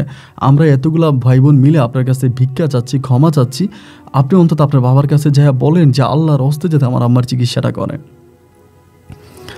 এরকম করে বলার পরে আমি তখন আস্তে আস্তে করে বারান্দা থেকে বেরোলাম, বেরোয়ে আব্বার ওই বৈঠকখানায় গেলাম। বৈঠকখানায় যাওয়ার পর আব্বা তখনও রুগী দেখতেছে, রুগী দেখা শেষ হলো, মহিলাটা তখনও আছে। আমি তখন আব্বারে বললাম, আব্বা আপনি এটা চিকিৎসা করেন। আমার আব্বা বলে, বাবার এটা চিকিৎসা করাটা ভালো হবে না। আমি বললাম, আব্বা আপনি এটার চিকিৎসাটা করেন, আমি তো আপনার ছেলে, আমি আপনাকে ছেলে হয়ে অনুরোধ করতেছি, যতই সমস্যা হোক, যতই ঝামেলা হোক, আপনি চিকিৎসাটা করেন। আমি আপনার কাছে করজোরে হাত তুলে অনুরোধ করতেছি, আব্বা আপনি চিকিৎসাটা করেন, কারণ এই মহিলাটা দেখে আমার খুব কষ্ট হইতেছে, মহিলাটার জন্য আমার খুব মায়া লাগতেছে। আব্বা যাই হোক, মহিলা যতই অপরাধ করুক, তার সন্তানের আমাদের কাছে যেহেতু আসছে, আপনি মহিলাটা চিকিৎসা করেন। আমার আব্বা তখন বলে, ঠিক আছে মহিলাটাকে নিয়ে আয়। আমার আব্বা মোটামুটি রাজি হয়। পরে মহিলাটাকে ভিতরে আনার পরে আমার আব্বা একটা ডেট দেয়। আমার আব্বা বলে, এই ডেটের মধ্যে মহিলাটাকে নিয়ে আসতে বলবি। তো তখন একটা ডেট দেওয়া হয়, 3 দিন কি 4 দিন পরে একটা ডেট দেওয়া হয়, কিন্তু আসতে হবে আপনার এশার নামাজের পরে। আমার আব্বা কিন্তু কোনোদিনও মাগরিবের পরে রুগী দেখতে দেখি নাই, কিন্তু ওই মহিলাটার ডেট দিল এশার নামাজের পরে তার চিকিৎসা করবে এবং এশার নামাজের পরে চিকিৎসা করবে। ওরকমভাবে আব্বা তখন কথাবার্তা বলে গেল। কথাবার্তা বলার পরে মহিলাটা তখন মহিলার মেয়েরা মহিলার নিয়ে চলে গেছে। এবং এই ঘটনার এই দিনের পর থেকে আমার আব্বা কেন জানি একটু চুপচাপ থাকে, আমাদের সাথে খুব বেশি একটা কথা বলে না, কেমন জানি একটু গম্ভীর গম্ভীর ভাব করে থাকে। অ্যান্ড আমি আব্বারে বললাম, আব্বা তুমি কি এই মহিলাকে চিকিৎসা করার জন্য তোমার কি এখন এটা নিয়ে টেনশন হইতেছে? তা আব্বা, এত টেনশনের কোনো কারণ নাই, যদি তোমার চিকিৎসা করতে ভালো না লাগে, যদি মনে করো চিকিৎসা করবা না, তাইলে করার দরকার নাই, বন্ধ করে দাও, চিকিৎসা করতে হবে না। আমার আব্বা বলে, আমি ওয়াদা দিয়ে ফেলেছি, আর এই ওয়াদা পূরণ করার জন্য আমার যা করতে হয় আমি তাই করব, তুই আমাকে বাধা দিস না, আমাকে আমার কাজ করতে দে। এমন করতে করতে সেই দিনক্ষণ চলে আসে। একদিন সন্ধ্যার সময় ওই মহিলারা তার ছেলেমেয়েরা মিলে আমাদের বাড়িতে নিয়ে আসে। আনার পরে আমার আব্বা সেদিন চোখগুলো একদম লাল লাল অবস্থায় ছিল, খুব রাগান্বিত ছিল। আমাকে বলল যে মহিলারা বল বৈঠকখানায় নিয়ে বেঁধে রাখার জন্য। বৈঠকখানায় গিয়ে মহিলাকে বেঁধে রাখলো চেয়ারের সাথে। তারপরও মহিলা থাকতেছে না। আমার আব্বা তখন করলো কি, ওই এশার নামাজ পড়লো। এশার নামাজ পড়ে আমার আব্বা ওই দিন কোনোদিন আমি আব্বাকে লাল পাঞ্জাবি পরতে দেখি নাই। আবার সবসময় সাদা পাঞ্জাবি পরতো, সাদা পাঞ্জাবি পরিধান করতো। কিন্তু ওই দিন দেখলাম আমার আব্বা একটা লাল পাঞ্জাবি পরছে এবং লাল টসটসে একটা পাঞ্জাবি পরে আমারে বলতেছে, আমি যাচ্ছি, তা তুই কিন্তু আমার সাথে ঘরের মধ্যে ঢুকবি না, ঘরে বাইরে থাকবি। তো আমি ঘরের বাইরে আছি। আমার আব্বা তখন ঘরের মধ্যে ঢুকলো। ঢুকার পরে এই মহিলার ছেলে মেয়েগুলো মহিলারে ধরে রাখতেছিল ঘরের মধ্যে। আমি ঘরের দরজা দিয়ে দেখতেছিলাম। আমার আব্বা সবাইকে বললো, আপনারা সবাই বাইরে যান, উনি এখানে থাকুক, আমি ওনার সাথে কথা বলবো। এবার মহিলাকে ছেড়ে দিলে মহিলা লাফালাফি শুরু করে, মানে চেয়ার টেয়ার ভেঙে ফেলবে এমন একটা অবস্থা। আমার আব্বা বলে, আপনারা ছেড়ে দেন। সবাই বলতেছে ছেড়ে দিলে তো উনি এরকম করে, এবং যখন ছেড়ে দিছে উনি আবারও সে পাগলামি করতেছে, চেয়ার ভেঙে ফেলবে এরকম একটা অবস্থা। আমার আব্বা তখন খুব জোরে একটা ধমক দেয়। সত্যি কথা বলতে আমি আমার বাবাকে জন্মের পরে কোনোদিনও দেখি নাই এরকমভাবে কাউকে ধমক দিতে। এবং ধমক দেওয়ার পরে মহিলা একদম চুপ হয়ে যায়। সবাই তখন ঘর থেকে বেরিয়ে যায়। আমার আব্বা তখন ঘরের দরজাটা লাগিয়ে দেয়, এবং ঘরের দরজাটা লাগিয়ে দেওয়ার পরে আমরা সবাই তখন বাইরে বসে আছি। আমি এবং মহিলার ছেলে মেয়ে সবাই বারান্দায় বসে আছি, এবং ঘরের মধ্যে মনে হয় অনেকগুলা মানুষ মিলে একসাথে কথা বলতেছে। মানে আমাদের ওই ঘরের ভিতরে মনে হলো যেন অনেকগুলো মানুষ, একটা ধরেন বাজারের কিছু মিটিং হয় না, যে বাজারের কিছু মিটিং হয় দেখবেন, বাজারের সভাপতি, সহসভাপতি, সেক্রেটারি সব মিলে একটা মিটিং করে না, একটা বাজারের মিটিংয়ের মতো একটা অবস্থা। অনেকগুলো মানুষ এটার মধ্যে কথা বলতেছে, অনেকগুলো মানুষের কথা আমি শুনতে পাচ্ছি, মানে আমরা শুনতে পাচ্ছি। পরে সবাই মিলে চিন্তা করতেছিলাম যে, মানে আমিও মনে মনে ভাবতেছিলাম, কী রে, ঘরের মধ্যে আছে শুধু আমার আব্বা আর ওই পাগল মহিলাটা, তাহলে এত পুরুষের কণ্ঠ, এত নারীর কণ্ঠ কেন শোনা যাচ্ছে? মানে এতগুলো কণ্ঠ কেন শুনতেছে? ভাই একটা না, মানে রাতের ওই মাগরিবের পরে আমার আব্বা ঢুকছে। আমার আব্বা বলে দিছে, যতক্ষণ পর্যন্ত আব্বা না বাইর হয় ততক্ষণ পর্যন্ত যাতে কেউ আমার আব্বাকে ওখান থেকে বের না করে, এইটা বলছে, মানে কেউ যাতে দরজা নক না করে। তো এমন করতে করতে রাত্রে চিন্তা করেন, এশার নামাজের পরে ঢুকছে, রাত্রে প্রায় 3টার দিকে আমার আব্বা তখন বেরোইছে। 3টার দিকে আব্বা তখন বেরোইছে। আব্বার শরীরটা মনে হয়, আমার আব্বা মানে পুষ্কুনি থেকে ডুব দিয়ে আসছে, মানে পুরো শরীরটা ভিজে গেছে, পুরো শরীরটা ভিজা, চোখগুলো রক্তবর্ণ হয়ে আছে, এবং মনে হয় যে একটা মানুষকে হত্যা করে আসলে, একটা মানুষ খুন করলে তার অবস্থা যেরকম হয়, আমার আব্বার অবস্থাটা ঠিক এরকম হয়ে গেছে। প্রচণ্ড রকমের রাগান্বিত ভাব। আসার পরে আমি তখন ঘরের মধ্যে ঢুকলাম, ঢুকে থেকে মহিলা শুয়ে আছে। এবার মহিলা শুয়ে আছে, আমার আব্বা মহিলার ছেলে মেয়েকে বললো, এখন আর নিয়েন না, উনি ঘুমাচ্ছে, ওনারা ডাইকেন না, যতক্ষণ না পর্যন্ত ওনার ঘুম না ভাঙে ততক্ষণ পর্যন্ত ওনাকে ডাইকেন না, ঘুম ভাঙলে পরে ওনাকে নিয়ে চলে যান, উনি ঠিক হয়ে গেছে। এবং মহিলার ছেলেমেয়েরা বলতেছে, হুজুর আপনার কি ডিমেন্ড আছে, আপনার ডিমেন্ড আমরা পূরণ করবো, আপনি আমাদের কাছে যা চান আমি তাই দিব, আপনি যেটা বলেন আমি সেটাই দিব, আপনি বলেন কি চান আপনি। আমার আব্বা বলে, আমি কিছুই চাই না, আমি শুধু চাই আপনাদের কাছে অনুরোধ করে বলে যাই যে মহিলাটা যেন আজকের পর থেকে এই খারাপ কাজগুলো না করে, কুফুরি না করে, কালো জাদু না করে, মানুষের ক্ষতি না করে। দেখেন আমি জানি এই মহিলা সব জানে, আমি কিন্তু কালো জাদু সম্বন্ধে এত ভালো জানি না। আপনার মা কালো জাদু সম্বন্ধে যেরকম জানে, এবং তিনি কালো জাদু সম্বন্ধে অনেকটা অভিজ্ঞ একজন মানুষ। তো আমি অনুরোধ করে বলতেছি যে আপনার মাকে এই জিনিসগুলো থেকে ফিরে আনবেন, যাতে তিনি কালো জাদু, ব্ল্যাক ম্যাজিক এগুলোর আশ্রয় না নেয় এবং এসব নিয়ে মানুষের ক্ষতি না করে। এই কথা বলে আমার আব্বা তখন আমারে বললো যে, তোর কি শরীর খারাপ লাগতেছে? আমি বললাম না। আমার আব্বা বলে, তাহলে আমি ঘুমাইতে যাই, তুই থাক, ওনাদেরকে সকালে বিদায় করে দিয়ে এরপরে যদি রুগী আসে বলে দিস যে আমি আজকে চিকিৎসা করতে পারবো না, এবং তুইও ঘুমাইয়া যাস, তুই ঘুমাস নাই? আমি বললাম না, আমি তো এখানেই বসেছিলাম। আব্বা আমার বলে, বসেছিলি কেন, ঘুমাইলি না কেন? একটু ধমক দিয়েই বললো। এই বলে আব্বা তখন আমাদের পাশের ঘরে, যে ঘরে আব্বা থাকে, আব্বা ওই ঘরে ঢুকলো। ঢুকে আব্বা ঘুমাই গেছে। আমি ফজরের পরে ওখানেই বসে আছি, ওই আমাদের আব্বার ওই বৈঠকখানার ওখানে। এবং ফজরের পরে যখন আস্তে আস্তে করে আলো পড়তেছে, আমি তখন ওইখানে নামাজ পড়ছি। আবার আমাদের বারান্দায়, মসজিদে যাই না, বারান্দায় নামাজ পড়ছি। নামাজ পড়ার পরে ফজরের মানে আপনার যখন একটু একটু করে আলো ছড়াইতে আসে, ওই সময়তে মহিলা তখন ঘুম ভাঙছে। মহিলার ঘুম ভাঙার পরে মহিলার ছেলেমেয়েরা গিয়ে মহিলারে ধরছে। মহিলা উঠতে পারতেছে না, এবং তারা গিয়ে খুব সুন্দর করে মহিলার সাথে কথা বলতেছে, এবং মহিলাও তার সন্তানদের সাথে খুবই ভালো করে কথা বলতেছে। আমি কোথায় ছিলাম, আমি কোথায় আসছি, আমার শরীর অনেক দুর্বল, এমন করতে করতে তাদের ওই সিনজিটাও কিন্তু সারা রাত রয়ে গেছে। এরপরে মহিলারা বলে, আমরা মাকে নিয়ে যাচ্ছি, আমরা প্রয়োজনে আবারও আসবো, এসে আমরা আব্বুর সাথে আমরা কথাবার্তা বলবো। এগুলা আমার আব্বাকে তখন বললো, আমাকে বললো বলে মহিলারা তখনই নিয়ে চলে গেল। সকালে যখন রুগী আসতেছিল, আমি সবাইকে বললাম আমার আব্বার আজকে শরীর ভালো না, তিনি আর চিকিৎসা করবে না। এমন করতে করতে আমার আব্বার জোহরের সময় আবার ঘুম ভাঙছে। জোহরের সময় ঘুম ভাঙার পর আমার আব্বা উজু করে নামাজ পড়ছে। নামাজ পড়ে আমার আব্বা এই ঘটনার পরে মানে কেমন জানি একটু মানে শুপচে যায়, খুব বেশি একটা কথা বলে না, মানে মনের মধ্যে মনে অনেকটা কষ্ট আমার আব্বার। মানে একটা মানুষ হঠাৎ করে ধরেন কোনো সম্পদ হারায় ফেললে, প্রিয় মানুষকে হারায় ফেললে, বা কেউ একজন মরে গেলে যেরকম হয় না, আমার আব্বার অবস্থাটা ঠিক এরকম হলো। আস্তে আস্তে আস্তে আস্তে করে আমার আব্বা ভালো হচ্ছিল। এমন করতে করতে আমি তখন ধরেন আপনার দাখিল পরীক্ষা দিব, দাখিল পরীক্ষা দেওয়ার জন্য প্রস্তুতি নিতেছিলাম। এই ঘটনার প্রায় 1 বছর 2 মাস পরে, 1 বছর 2 মাস পরে তখনও কিন্তু আমি ওই আব্বুর ঘরেই থাকতাম। তখনও আমার আব্বা টুকিটাকি মানুষের চিকিৎসা করতো, অনেক মানুষ আসতো ওদের চিকিৎসা নিকিৎসা করতো। আমার আব্বা তখনও ওই ধরনের কাজগুলোই করতো। তো ওই যে মহিলাকে ভালো করার প্রায় 1 বছর পরে, 1-1.5 বছর পরে একদিন রাতের বেলায়, ওই দিন আপনার অনেক গভীর রাত ছিল, মানে অনেক অন্ধকারাচ্ছন্ন রাত ছিল, অমাবস্যা রাত বলে না, এরকম একটা রাত। এরকম একটা রাতের বেলায় কে জানি রাত্র মানে দুপুরে, মানে আমার আব্বা এক রুমে ঘুমাইতো আম্মাকে নিয়ে, আমি আরেক রুমে আমার বোনে ঘুমাইতো। মানে আমাদের 3টা রুম ছিল, 3 রুমে আমরা 3 জন ঘুমাইতাম। এখন আমার আব্বা পাশের রুমে কিন্তু আমি মধ্যের রুমে, এরপরে হচ্ছে আমার বোন ওই রুমে। তো ওই রাতের বেলায় মানে মধ্যরাতের কাছাকাছি এসে কে যেন আমাদের দরজা ধাক্কাইতেছে এবং আমার আব্বারে ডাকতেছে। 2টা ডাক দেওয়ার পর আমার তখন ঘুমটা ভেঙে গেল। ঘুম ভাঙার পরে আমি বললাম কে বলার পরে কথা বলে না। এবং যখনই আমি দরজা খুলতে যাব, আমার আব্বা পাশের রুম থেকে আমাকে বলে, মিজান খবরদার দরজা খুলবি না। আমি তখন বললাম, কী ব্যাপার আব্বা, আপনি কে জানি ডাকতেছে, তা দরজা খুলবো না? আমার আব্বা বলে, না দরজা খুলবি না, তুই ঘুমা। আমি ঘুমিয়ে গেলাম। তো সামনে যেহেতু পরীক্ষা, দাখিল পরীক্ষা, আমি ধরেন পরীক্ষার প্রস্তুতি নিতেছি, পড়াশোনা নিয়ে অনেকটা ব্যস্ত। আমি আর আব্বুর সাথে খুব বেশি একটা কথা বলি না এইসব বিষয়ে। আব্বু আসে, রুগী দেখে, রুগী আসে, রুগী যায়। এই দিন রাত্রে গেল এবং এর পরের দিন রাতে একইভাবে আবারও আমাদের ঘরের দরজায় এসে দরজা ধাক্কাইতেছে, আব্বাকে ডাকতেছে। ওই দিনও আব্বা আমার পাশের রুম থেকে বলতেছে, খবরদার দরজা কিন্তু খুলবি না। 2য় দিন গেল এবং 3য় রাতেও একইভাবে আমাদের ঘরের দরজা এসে ধাক্কাইতে আসছে। এবং ধাক্কাইতে এসে দেখে আব্বু তখন একটু রাগ হলো। রাগ হওয়ার পর আব্বু তখন উঠে আসছে, বারান্দা দিয়ে না, রুম দিয়ে আসছে, আমার রুমে আসছে। আয়সা বলে, তুই তোর আম্মুর কাছে যা তো। আমি বললাম, আব্বু কি এত রাতের বেলা আসছে, আমি তোমার সাথে বাইরে যাই।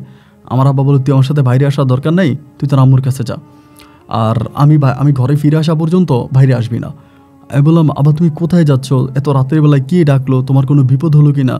আমার আব্বা বলে, বিপদের কিছু নাই, তুই তোর আম্মুর কাছে যা। এরপর আমি পাশের রুমে আমার আম্মুর কাছে গেলাম। আমার আব্বা তখন বাইরে গেল, মানে দরজা ধাক্কাইতেছে, আব্বু খুলে বাইরে গেছে। এবং বাইরে যাওয়ার পরে অনেকক্ষণ হয়ে গেল, আমার আব্বা আর ঘরে আসে না। তা আমার মা বলে, এই মিজান একটু জানা গিয়ে দেখে আয় যে তোর আব্বার কী হয়েছে, আসতেছে না কেন, একটু বাইরে যা। আমি বললাম, দেখো আব্বা কিন্তু বলে গেছে যা আব্বু ঘরে আসার আগ পর্যন্ত যাতে কোনোভাবে আব্বুকে দেখতে না যাই। এখন আমি যদি আব্বুকে দেখতে যাই, আব্বু কিন্তু রেগে যাবে, হিতে বিপরীত হতে পারে, আমি যাব না। মা আমাকে বারবার করে বলতেছে যাওয়ার জন্য, কিন্তু আমি আর বাইরে গেলাম না। বাইরে না গিয়ে আমি ওখানে মানে ওই জায়গার মধ্যে স্থির হয়ে আছি যে দেখা যাক কী হয়। এবং প্রায় 3 ঘন্টা পরে, 2.5 থেকে 3 ঘন্টা পরে আব্বা তখন ঘরে আসছে এবং আসার পরে প্রচুর ঘামাইতেছে। তো আমি আব্বুর সাথে বসে আছি, মানে আম্মুর সাথে বসে আছি। আব্বু ওই সময় একটা ধমক দিয়ে বলতেছে, ওইখানে যা, মানে ওই রুমে যা, এমন করে বলতেছে। তো আমি যখন চলে যাচ্ছি, ওই রুমের মধ্যে গেছি, মানে আব্বা আমাকে এরকম করে ধমক আসলে কোনো সময় দেয় নাই, সেদিন খুব জোরে একটা ধমক দিল। ধমক দেওয়ার পরে আমি ওই রুমের মধ্যে গেলাম। পরে আমি ওই রুমের মধ্যে আসি। সকালবেলা আমার আব্বা তখন বৈঠকখানায় চলে গেল। আমি মাদ্রাসায় যাওয়ার জন্য কাপড় চোপড় পরতেছি, এমন সময় আমার মা আমার রুমে আসছে। আমার রুমে আইসা বলে যে, মিজান রে, তুই কি আজ থেকে 1-1.5 বছর আগে কোনো এক রুগীর চিকিৎসা করার জন্য তোর আব্বারে অনুরোধ করছিলি এবং একরকম জোর করে তোর আব্বারে দিয়ে কোনো মহিলার চিকিৎসা করাইছিস? আমার মা আমারে বলে। তখনই আমার হঠাৎ করে ওই মহিলার কথাটা মনে পড়লো, যে মহিলাকে কোমরের মধ্যে শিকল বেঁধে পেঁচিয়ে তারপরে আনা হয়েছিল, ওই মহিলার কথাটা আমার মনে পড়লো। আমি বললাম, হ্যাঁ মা, আমি একটা মহিলাকে আমার আব্বাকে দিয়ে চিকিৎসা করাইছিলাম, কিন্তু মহিলাটার এরকম অবস্থা ছিল। আমার আব্বা আসছে এবং মহিলাটা চিকিৎসা করছে। তা আমার আম্মা বলে যে, তুই কি এই কাজটা ভালো করছিস? আমি বললাম, কেন? আমার মা বলে, তোর আব্বা যেটা করতে মানা করে, তোর আব্বা যেটা করতে তোকে নিষেধ করে, এটা তুই কেন করলি? এটা তো তুই ভালো করস নাই, এই কাজটা তো তুই মানে অনেক খারাপ করছিস। আমার আম্মা আমারে বলতেছে। আমি বললাম, মা, মানে ন্যায় করছি কি অন্যায় করছি এটা জানি না, তবে আমার কাছে মনে হলো যে এটা করা দরকার, আমি এটা করছি। আমার আম্মা বলে, না বাবা, কাজটা তুই ভালো করস নাই, তোর আব্বার এগেনস্টে গিয়ে, তোর আব্বার উপরে গিয়ে কথা বইলা কোনো একটা কাজ করা, এটা তোর জন্য ঠিক হয়নি। তাই বললাম, এতে হয়েছেটা কি এখন? আমার আব্বা কালকে রাতে কার সাথে দেখা করছে, কোথায় কি বলছে? আমার মা বলে, আমি কিছুই জানি না, শুধু তোর আব্বা এটাই বললো, তোর ছেলের পাকনামির কারণে, তোমার ছেলের পাকনামির কারণে আজকে হয়তো আমার বড় বিপদ হতে পারে। এই কথাটা আমার আব্বা তখন বলছে। অ্যান্ড আব্বা তখন এটা বলার পরে আমি তখন আমার আম্মা তখন এটা বলে আমার চলে গেল।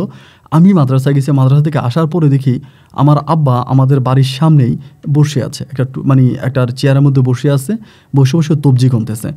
তো আমি যখনই আমার আব্বার হাতে তবজি দেখি আমি তখনই শিওর থাকি যে আমার আব্বার মাথাটা ঠান্ডা আছে। আব্বুর হাতে তবজি থাকা আব্বুর মিজাজ ঠান্ডা আছে বা সব কিছু ঠিক আছে। পরে আমি আস্তে আস্তে করে পাঞ্জাবি পায়জামা খুলে লুঙ্গি পরে একটা গেঞ্জি পরে আব্বুর কাছে গিয়ে দাঁড়াইয়া সালাম দিলাম। আব্বু সালামের উত্তর নিল। আমি বললাম আব্বু একটু বসবো? পরে বলে হ্যাঁ বস। তো পাশে আব্বুর সাথে আমি টুলে বসছি। আমি বললাম আব্বু একটু কথা বলার জন্য আসছিলাম। আব্বা বলে আবার কি কথা? আমি বললাম আব্বু কিছু মনে করো না, তোমার একটা কথা জিজ্ঞেস করি। তা কালকে রাতের বেলায় তুমি কই গেছিলা?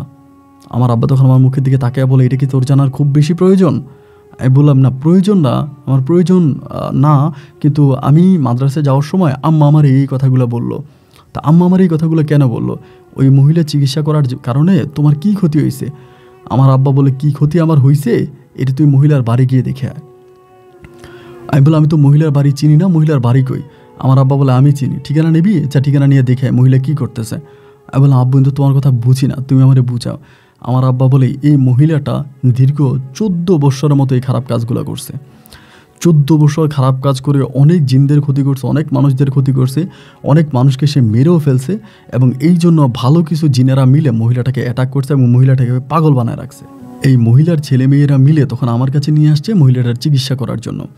আমি তোরে বারবার বললাম যে এই চিকিৎসাটা করা ঠিক হবে না, চিকিৎসাটা করা ভালো হবে না, এই মহিলা মানুষ ভালো না, তুই এরপরও মহিলাটাকে দিয়ে আমাকে চিকিৎসা করাইলি। আমি মহিলাটা চিকিৎসা করলাম, এখন কি হইল? আমি বললাম কী হইল?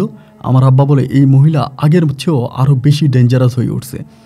আমি বললাম কী বলো তুমি? বলে হ্যাঁ, সে এখন এমন কোনো খারাপ কাজ নাই যেটা সে করে না। আমি একজন কবিরাজ, আমার বাড়িতে কয়জন রুগী আছে, কে আছে, কিন্তু ওই বাড়িতে তুই যা দেখবি পিঁপড়া পড়ার জায়গা নাই, একটা সরিষা ফেলানোর জায়গা নেই, এত মানুষ। আমি তখন বললাম আব্বা তুমি কি আমাকে ঠিকানাটা একটু দিবা, আমি একটু যাব। পরে আমার আব্বা আমাকে ঠিকানা দিল, ঠিকানা দিয়ে বললো তুই দেখে আয়। পরে ঠিকানা দিল। এর পরের দিনে আমি মাদ্রাসায় না গিয়া আমার আব্বারও কোনো কিছু না বইলা ওই ঠিকানা অনুযায়ী আমি তখন ওই মহিলার বাড়িতে রওনা দিলাম। প্রথমে বাসে করে মহিলার বাড়ি পর্যন্ত গেছি। বাড়িতে যাওয়ার পরে মহিলার নাম বলার সাথে সাথে সবাই আমার মহিলার বাড়ি দেখাই দিচ্ছে। এবং দেখলাম ওই বাস স্টেশনে মহিলার নামে বিভিন্ন ধরনের লিপলাইট করা, পোস্টার টাঙানো।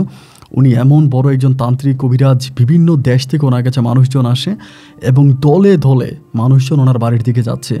আপনার রিক্সা করে, মাইক্রোবাস করে, বাসে করে বিভিন্নভাবে মানুষ দলে দলে পানির স্রোতের মতো ওই মহিলার বাড়ির দিকে যাচ্ছে। এই দৃশ্যটা দেখার পরে আমিও তখন আস্তে আস্তে করে মহিলার বাড়ির দিকে গেলাম যে কি হইতেছে আমি দৃশ্যটা দেখি। মহিলার বাড়িতে যাওয়ার পরে দেখলাম যে ঠিকই আছে, আমার আব্বা জামাইকে বলছে যে মহিলার বাড়িতে একটা সরিষা পড়ার জায়গা নেই। ভাই রে ভাই, গরু বাজারের মতো মানুষ। কয়েকজনের সাথে কথা বললাম কি সমস্যা আসছেন, ওনার এরে তাবিজ করবে, ওরে তাবিজ করবে, ওরে কালো জাদু করবে, কাউরে মারছে এর ক্ষতি করবে, এমন যে একটা অবস্থা। আমি দেখলাম যে প্রতিটা মানুষ শুধুমাত্র কালো জাদু করার জন্য এখানে আসছে। এবং মহিলা নাকি অনেক ওস্তাদি, এক একটা রোগীর কাছ থেকে 1 লাখ, 1.5 লাখ, 2 লাখ, 3 লাখ, 5 লাখ করে পর্যন্ত নিয়ে যায়। এইরকম একটা অবস্থা। আমি তখন আস্তে আস্তে মহিলার ওই বৈঠকখানার দিকে গেলাম। বৈঠকখানার দিকে যাওয়ার পরে দেখলাম মহিলার 2 মেয়ে, যেই এক মেয়ে আমার পা ধরে কান্নাকাটি করে বলল আমার মায়ের চিকিৎসা করে দেন, আমরা প্রয়োজনে মাকে বন্দি করে ঘরের মধ্যে রাখবো, আমরা মাকে ঘরের বাহির করব না। ওই মেয়ে পর্যন্ত মহিলার পাশে বসে আছে। আমি যাওয়ার পরে সালাম দিলাম। সালাম দেওয়ার পরে মেয়ে আমার চিনে ফেলছে। আমাকে চিনে সে আস্তে করে পাশ কেটে চলে যাচ্ছে। আমি বললাম পাশ কেটে চলে যাচ্ছেন কেন, একটু দাঁড়ান আপনার সাথে কথা বলি। বলে আপনাকে তো চিনি নাই। আমি বলে আপনি আমাকে চিনছেন, যদি না চিনতেন তাহলে এত মানুষ এখানে আসছে, আপনি কাউরে দেখে চলে যাচ্ছেন না, আমাকে দেখে চলে যাচ্ছেন কেন? পরে বলে না আমি আসলেই চিনি নাই। আমি বললাম আমি অমুক হুজুরের ছেলে, আমার নাম মিজান। পরে বলে ও আচ্ছা হ্যাঁ, আমার আম্মার চিকিৎসা করছিলেন। আমি বলছি হ্যাঁ, তা আপনি এগুলো কী শুরু করছেন? বলে কি করছি? আমি বললাম এই যে মানুষ তাবি জানে, কালো জাদু। না আমরা কোনো খারাপ কাজ করি না, তো আমরা কালো জাদু এগুলো কিছুই করি না। আমার আম্মা শুধুই আপনার আব্বা যেরকম জিনে টিনে ধরলে চিকিৎসা করে, আমার আম্মা এরকম হালকা পাতলা চিকিৎসা করে। আমি বললাম দেখেন আপনার আম্মা কী চিকিৎসা করে আপনাদের বাজার থেকে আপনাদের বাড়ি পর্যন্ত সবাই জানে। এবং আমিও বাজার থেকে বাড়ি পর্যন্ত আসছি, প্রতিটা মানুষের কাছে শুনে আসছি যে আপনার আম্মা কী ধরনের চিকিৎসা করে। পরে বলে না এগুলো মানুষ খারাপ বলে, মানুষ মিথ্যা বলে। আমি বলে আচ্ছা মানুষ খারাপ বলুক মিথ্যা বলুক ঠিক আছে, আপনার কথাই সত্য। আপনি না বলেছিলেন আপনার আম্মা যদি ভালো হয়ে যায় তাহলে আপনার আম্মারা আপনার ঘরের ভিতরে আটকায় রাখবেন, ঘরের ভিতরে বন্দি করে রাখবেন, কিন্তু এই যে আপনার আম্মাকে আপনি এখানে বসায় রাখলেন, কত মানুষ আসতেছে, আপনার আম্মা মানুষের চিকিৎসা করতেছে, এমন তো বোন কথা ছিল না, কথাটা তো এমন ছিল না, তাহলে এখন এমনটা কেন হইলো? মেয়েটা তখন নিচের দিকে তাকিয়ে আছে। আমি বলি দেখেন আমি আপনাকে অনুরোধ করে বলতেছি এগুলো বন্ধ করেন এবং মুহূর্তের মধ্যে মেয়ের ভাই তখন চলে আসছে কোত্থেকে, আইসা আমার বলে এই আপনি কি লাইন চেয়ে এখানে ডাইরেক্ট কেন আসছেন? আমি তখন তাকে বলতেছি ভাই আমার চিনছেন? বলে আপনি চিনার দরকার নাই ভাই, ভাইরন আমার ধাক্কায় ওখান থেকে বের করে দিচ্ছে, মানে ধাক্কায় মহিলার ভাইও আমাকে চিনছে, চিনার পরেও ধাক্কায় আমার ওখান থেকে বের করে দিচ্ছে। আমি বিকেলবেলা বাড়িতে আসছি, মাদ্রাসা না গিয়ে বাড়িতে আসার পরে আমার আব্বা বুঝে গেছে যে আমি ওখানে গেছি। বাড়িতে আসছি একদম মুখটা কালো করে, আমার আব্বা তখন আমার দিকে তাকায় মুসকে মুসকে হাসতেছে। আরে আব্বা মুসকে মুসকে হাসে, আমি বুঝে গেছি যে আব্বা জেনে গেছে যে আমি ওইখানে গেছিলাম। পরে আমি রাতের বেলায় পরে মনটা খুব খারাপ, রাতে খাই নাই, ঘরে শুয়ে আছি। আমার আম্মা ডাকতেছে যে মিজান, ও মিজান আয় খাইয়া যা। আব্বু ডাকতেছে, আমি আসি না। অনেকক্ষণ পরে আমার আব্বা বলে কিরে খাবি না? আমি বললাম না খাবো না। আমার আব্বা বলে তো গেলি যে কি হইলো আমারে বইলা যা, তুই তো গ্যাসস দেখার জন্য গেছিস না, কি রেজাল্ট নিয়ে আসলে আব্বারে বলবি না, এদিকে আয়। তা দুইবার ডাক দেওয়ার পর আমি তখন উঠে আসছি। আসার পর আব্বা বলে কি হইলো, তুই না গেলি দেখার জন্য, কি দেখলি? আমি বললাম আব্বা আপনি যেটা বলছেন এটাই সত্য, এটাই সত্য, আসলে তারা এগুলোই করতেছে। আমার আব্বা বলে দেখ এই মহিলার যে কোনোভাবে এই ভালো জিনগুলো কিন্তু মহিলারা ধরতে পারতো না, যেই কোনো একটা খারাপ জায়গায় মহিলাটারে ধরে ফেলছে, এরা কিন্তু ধরতে পারতো না। মহিলা কিন্তু তার শরীরকে এমনভাবে বন্ধ করে রাখছিল যাতে মহিলাকে ধরতে না পারে, কিন্তু এই মহিলার কোনো একটা মানে মন্ত্রের ফাঁক দিয়ে এই ভালো জিনগুলো ঢুকে মহিলাকে অ্যাটাক করছে। তবে আরে বাবা মহিলা এখন এমন করা হয়েছে, মহিলা নিজের এমন করে বন্দি করে রাখছে যে তার আর কেউ ক্ষতি করতে পারবে না। তাতে শুধু ওখানে গেলি কেন? এই বললাম আব্বা আমি গেলাম দেখার জন্য যে কি হয়। আমার আব্বা বলে কিছুই হবে না, যা খাওয়া দাওয়া কর, টেনশন করিস না। খাওয়া দাওয়া করলাম এবং এর পরের দিন মানে ওই দিন বুধবার ছিল, বৃহস্পতিবার রাতের বেলায় গেল এবং শুক্রবার রাতের বেলায় একইভাবে আমাদের বাড়ির মধ্যে প্রচণ্ড রকমের তুফান, মানে শুক্রবার রাতে মধ্যরাতে এত পরিমাণে তুফান, আমাদের ঘর বাড়ি ভেঙে ফেলার মতো অবস্থা। এবং আমি দোয়া পড়তেছি আল্লাহ আমাদের ঘরের টিন নাকি ভেঙে নিয়ে যায়। আমার বোন পাশের রুম থেকে দৌড়ে আমার রুমে আসছে, আইসা আমাকে জড়াই ধরে চিৎকার করে কান্না করতেছে। আব্বা বলতেছে রে তোরা ভয় পাইস না, কিছুই না। এরকম তুফানের মধ্যে আমার আব্বা তখন মধ্য রুমে আসছে, কারণ মধ্য রুমে আমি ঘুমাইতাম। আসার পরে আব্বা বলে তোরা এখানে থাক, আমি একটু বাইরে যাই। আমি বললাম আব্বা বাইরে যাবেন কেন? বাইরে কেন যাবেন? আমার আব্বা বলে আমি বাইরে যাচ্ছি, আর আমি বাইরে গেলে তুফান বন্ধ হয়ে যাবে। আমি বলি এটা আপনি কী বলেন, আপনি বাইরে গেলে তুফান বন্ধ হবে? এটা কি কোনো কথা নাকি যে আপনি বাইরে গেলে তুফান বন্ধ হবে? আমার আব্বা বলে আমি বাইরে গেলেই তুফান বন্ধ হয়ে যাবে, তোরা থাকতো। আমার মা বলে আপনি কি বলেন, যে পরিমাণে তুফান, দরজা খুলে তো আমাদের ঘর উড়ে নিয়ে যাবে। আমার মার দিকে আমার আব্বা তাকায় বলতেছে ঘর উড়ে নিবে না, ঘরের কোনো ক্ষতি হবে না, তোমাদেরকে যেটা বলছি তোমরা সেটা করো, তোমরা থাকো। এই বলে আব্বা তখন ঘরের দরজাটা খুলছে, হাইরে বাতাসের মধ্যে আমার আব্বা বের হলো। ভাই আল্লাহ সাক্ষী, আমার আব্বা বের হওয়ার 1 থেকে 2 মিনিটের মাথায় হঠাৎ করে তুফান থেমে গেল।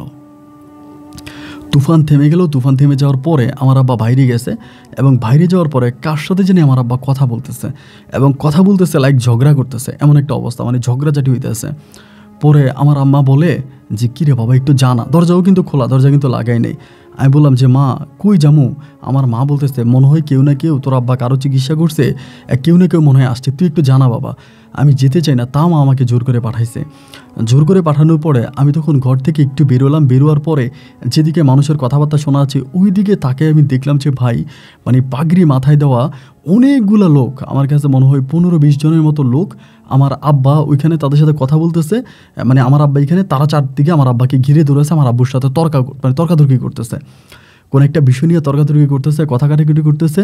এবং আমি মানুষগুলোর দেখে আমি তখন আস্তে আস্তে ওইখানে গেছি, এবং যাওয়ার পরে তারা আমার পায়ের শব্দ পাওয়ার পরে হঠাৎ করে মনে হয় সেকেন্ডের মধ্যে মানে সবাই চারদিকে কই জানি চলে গেছে, আমি কাউকে দেখতে পাচ্ছি না। এবং কাউকে দেখতে পাইলাম না পাওয়ার পরে আমার আব্বা মানে এই প্রথম আমার গালে একটা খুব জোরে থাপ্পড় মারছে। থাপ্পড় মারে বলে এখানে আসলি কেন এখানে আসলি? বললাম আব্বা আপনার সাথে কে কথা বলতেছে দেখতে আসছি। বলো এই ঘরে যা। আমি তখন ঘরে আসছি, আমার আব্বা পিছন ঘরে এসে আমারে খুব বকাবাধ্য করতেছে, এই তুই ঘরের বাইরে গেলি কেন? তোকে ঘরের বাইরে যেতে কে বলছে, তুই কেন গেলি? তোর তো আমি ঘরের বাইরে যাইতে বলি না, ঘরের বাইরে গেলি কেন? মানে খুবভাবে খারাপ ব্যবহার করতেছে আমার সাথে। আমি বললাম আব্বু যেটা হবার সেটা তো হয়েই গেছে, অন্যায় যেটা করে এটা করে ফেলছে, এখন আমার বকতে আসতো কেন?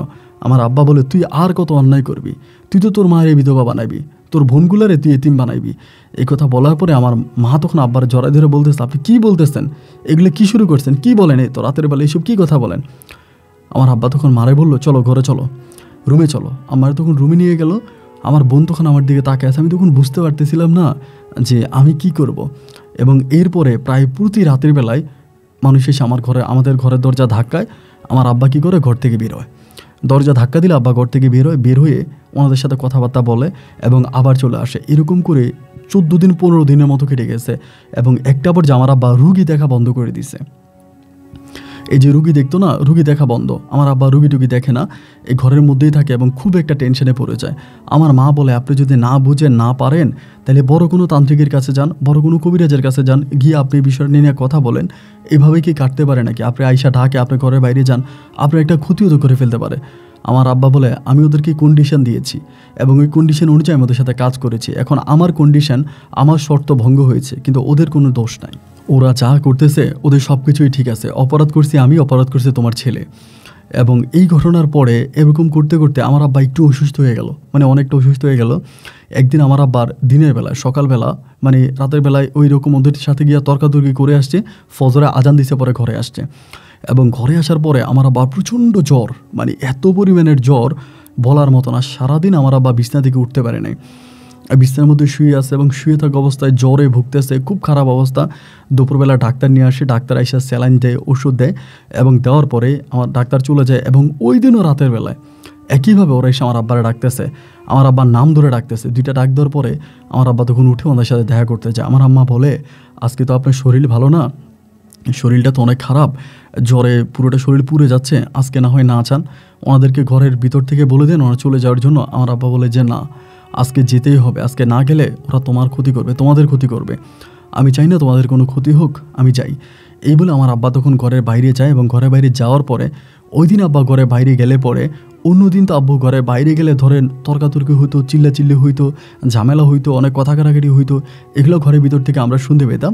কিন্তু আজকে ভাই উনি যখন ঘর থেকে বেরোইলো, ঘর থেকে বেরোয়ার পরে আমার আব্বা বেরোয়ার পরে আজকে আর কোনো শব্দ শোনা যাচ্ছে না বাইরে, একেবারে নিশ্চুপ নীরব, কোনো শব্দ নাই, একেবারে নীরব অবস্থা।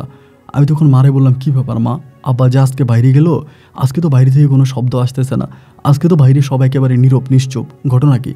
আমার মা বলে ঘটনা কি তো আমিও বুঝতেছি না, একটা কাজ কর, তুই একটু বাইরে যা, একটু বাইরে গিয়ে দেখে হয়তো কী হয়েছে। আমি বললাম মা, একবার আমি বাইরে গেছি, আব্বা আমারে মারছে, আমার গায়ে হাত তুলছে, আমি আর বাইরে যেতে পারবো না, আমার আর বাইরে যেতে ইচ্ছে করতেছে না। আমার মা বলে আরে বোকা রে, বাইরে না গেলে তোর আব্বার সাথে কী হইতেছে তুই বুঝবি কেমনে? বাবা না ভালোই একটু বাইরে যায়, এরকম করে না। আমি বললাম মা দেখো তুমি আমার বাইরে পাঠাইও না। এরপরেও মা আমারে জোর জবরদস্তি করে আমার তখন বাইরে পাঠাইছে। এবং বাইরে পাঠানোর পর আমি বাইরে গেছি, বাইরে গিয়া মানে দেখতেছি যে আমার আব্বা নাই, মানে ঘরের দুয়ারের সামনে দেখলাম নাই। যে পাশে আমার আব্বা দাঁড়ায় ওনাদের সাথে তর্ক বিতর্ক করতো, ওই পাশে গেলাম, ওই পাশেও নাই। পিছনে গেলাম, পিছনেও নাই। বামে ডাইনে পুরো মানে আমাদের বাড়ির চারপাশে খুঁজলাম, আব্বার এমের দেখতেছি না। হঠাৎ করে দেখলাম একটা গাছের নিচে আমার আব্বা যে চাদরটা গায়ে দিয়ে বেরোইছিল ওই চাদরটা পড়ে আছে, জুতাটা পরে আছে, কিন্তু আব্বু নাই। চাদরও এখানে, জুতোও এখানে, মানে এবং জুতা আর চাদরগুলো খুব ভাঁজ করে রাখা, মানে জুতাটা সুন্দর করে রাখছে এবং জুতার সামনেই চাদরটাকে এরকম করে বোটে খুব সুন্দর করে ওখানে রেখে এরপরে আমার আব্বা এখানে নাই। আব্বুকে না দেখার পরে চাদরটা ওইখানে পাইয়া আমি যখন দৌড়ে ঘরে আসছি, এসে বলতেছে মাগো এই ঘটনা, চাদরটাকে খুব সুন্দর করে বাজ করে তা করে রেখে চাদরের পাশে জুতাগুলো রেখে দিল, আমার আব্বাকে তো দেখতে পাচ্ছি না। মা তখন দৌড়ে আসছে, আসার পরে দেখলো যে এই অবস্থা, আমার আব্বা নাই। আম্মা তখন দিছে চিৎকার দেওয়ার পরে আশেপাশে বাড়িঘর আছে, অনেকেই ঘুম থেকে উঠে আসছে, অনেকেই আসছে, এসে বলে কী হয়েছে। আমার আম্মা বলতেছে আমার আব্বারে পাওয়া যাচ্ছে না। সবাই তখন বেরোলো, কেউ লাইট নিয়ে, কেউ হারিকেন নিয়ে, এদিকে ওইদিকে সারাটা রাত ভর আমার আব্বারে খুঁজে বেড়াইলো, কিন্তু আমার আব্বারে আর পাওয়া গেল না। রাত পেরিয়ে সকাল হয়ে গেল, সকাল হয়ে যাওয়ার পরেও আমার আব্বার আর কোনো সন্তান নাই। এবং তখন আমার মামার বাড়ি থেকে লোকজন আসছে, আমার মামারা কেউ থানায় গেছে জিডি করার জন্য যে রাত্রেবেলা আমার আব্বাকে ডেকে নিয়ে কেউ মেরে ফেললো কিনা। আর আমার মা দুপুরবেলায় আমার নিয়ে গেছে এক কবিরাজের বাড়িতে। এক কবিরাজের বাড়িতে গেছে। কবিরাজের বাড়িতে যাওয়ার পরে আমার আম্মা ওই কবিরাজটার কাছে গিয়ে ওই কবিরাজটা আমার আব্বাকে চিনত। যাওয়ার পরেই আমার মা বলতেছে যে আমার স্বামীরে পাওয়া যাচ্ছে না। এবং এই ঘটনা বিস্তারিত বলার আগেই কবিরাজ আমার মাকে বলে, শোনো, আমার কাছে কিছু বলার দরকার নেই, আমি সব কিছুই জানি। আমার আম্মা বলে, যদি জানেন তাহলে ওর কী হয়েছে, ওনার কে লয়ে গেছে? ওনারে জিনেরা নিয়ে গেছে। তা বলে জিনেরা নিয়ে গেছে কেন? বলে, কেন নিয়ে গেছে এটা আপনার ছেলে ভালো জানে, আপনারাই ভালো জানেন কেন নিয়ে গেছে। উনি এমন কাজ করছে, ওনাকে নেবে না? উনি তো নেওয়ার মতোই কাজ করছে। তা এরকম কাজ করার পরেও উনি আবার বাড়ি ছিল কেন? উনি নিজেরা বন্ধ করে নাই কেন? এত সাধু হওয়া ভালো না। আমার মা বলে, যা হবার তা হয়েছে, এখন আপনি ওনারা আনার ব্যবস্থা করে দেন। ওই কবিরাজটা তখন আমার মায়ের মুখের দিকে তাকিয়ে বলে, আমি কেন? এই পৃথিবীর একমাত্র আল্লাহ ছাড়া কোনো তান্ত্রিক বা কবিরাজের ক্ষমতা নাই আপনার স্বামীকে ওখান থেকে নিয়ে আসে। আর আপনি আমার সাথে কথা বললেন না, আপনাদের সাথে কথা বললে আমার নিজেরও ক্ষতি হতে পারে, মেহেরবানি করে এখান থেকে চলে যান। এবং এই বলে আমার আম্মাকে তখন ওইখান থেকে ওই কবিরাজ বিদায় করে দিল। এবং কবিরাজ আমার আম্মাকে বিদায় করে দেওয়ার পরে আমার আম্মা কাঁদতে কাঁদতে বাড়িতে আসলো। গল্প এখানেই শেষ নয়। আমার আম্মা এরপরে বিভিন্ন ধরনের মানুষের বাড়িতে যাইতো, বিভিন্ন ধরনের কবিরাজের কাছে যেত, তান্ত্রিকের কাছে যেত। সামনে আমার দাখিল পরীক্ষা ছিল, আমি আর পরীক্ষাটাও দিতে পারি নাই এই টেনশানে পরীক্ষাটাও দিতে পারি নাই। এবং দীর্ঘ প্রায় 3 মাসের মতো হয়ে গেল আমার আব্বুর কোনো রকমের সন্তান পাওয়া গেল না। আব্বু কোথায় গেল, কোন জায়গায় গেল, কার কাছে গেল, কেন গেল, এরকম কোনো সঠিক সিদ্ধান্ত বা সঠিক কোনো ঠিকানা কেউ দিতে পারে না। কান্না করতে করতে আমার বুক বেসে যাচ্ছে। মা একদিকে কান্না করে, বোনে একদিকে কান্না করে, সবার চোখের পানি দেখতে দেখতে আমি যেন টায়ার্ড হয়ে গেলাম, আর নিতে পারতেছি না।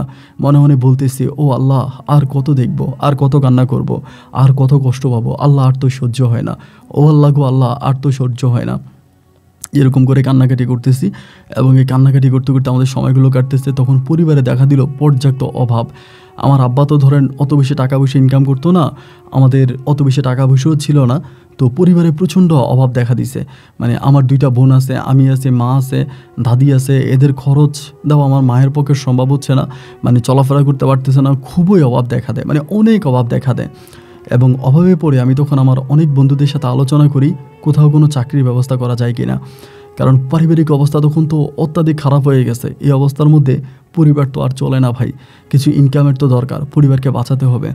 আমার অনেক বন্ধুবান্ধব আছে, ওদেরকে বলি যে কোথাও কোনো চাকরির ব্যবস্থা আছে, কোনো দিকে কোনো চাকরি আছে, আমি যাব, চাকরি করব, একটা চাকরি যদি পাই একটা চাকরি করব। অনেকের কাছে এই বিষয় নিয়ে কথাবার্তা বলি যে কোথাও কোনো চাকরির ব্যবস্থা হয় কিনা, কিন্তু আমি কোথাও কোনো রকমের ভালো কোনো চাকরির ব্যবস্থা পাই না, কথাবার্তা বলি পাই না। এমন করতে করতে আমাদের এলাকা থেকে, চট্টগ্রাম শহর থেকে অনেক দূরে আনোয়ারারও অনেক পরে কক্সবাজারের কাছাকাছি একটা মাদ্রাসার মধ্যে তখন ওইখানে একজন মুয়াজ্জিন লাগবে। তো আমারে বলে, তুই এখানে মুয়াজ্জিনে চাকরি করতে পারবি, নতুন একটা মসজিদ, ওখানে ইমাম আছে, তা মুয়াজ্জিন হিসেবে তুই নিলে যেতে পারবি। আমাকে এটা বললো।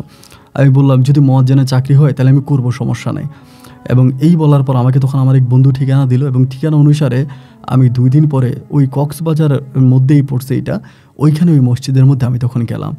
যাওয়ার পরে দেখলাম যে মসজিদটা মানে একটা গ্রাম আছে, এবং গ্রামের একদম বাইরে মসজিদ, মানে গ্রামের পাশে বাজার, বাজারের পাশে মসজিদ, এবং মসজিদের পাশেই মানে আপনার বিশাল এক জঙ্গল, মানে আপনার এই মানে বিশাল জঙ্গল, আপনার এই জঙ্গলের পাশে মসজিদটা, ভয়ঙ্কর একটা জায়গার মধ্যে। তো আমার তো অভাবে আমাকে কাজ করতে হবে, যতই ভয়ঙ্কর হোক, যতই কিছু হোক, আমি তো আর পিছপা হতে পারবো না। পরে ওই মসজিদে যাওয়ার পরে জোহরের নামাজ পড়ছি, ইমাম সাহেবের সাথে কথা বললাম। ইমাম বলে, হ্যাঁ, ওনাদের তো মুয়াজ্জিন লাগবে, তা মাগরিবের সময় হচ্ছে আপনার মসজিদের সভাপতি যিনি আছে উনি আসবে, তো আপনি থাকেন। ইমামটাও ভালো ছিল, মধ্যবয়স্ক একজন লোক, আমার বাবার বয়সই হবে। পরে উনি আমাকে রাখার পরে আমি ওখানে আসরের নামাজও পড়লাম, ওনার সাথে খাওয়া দাওয়া করলাম।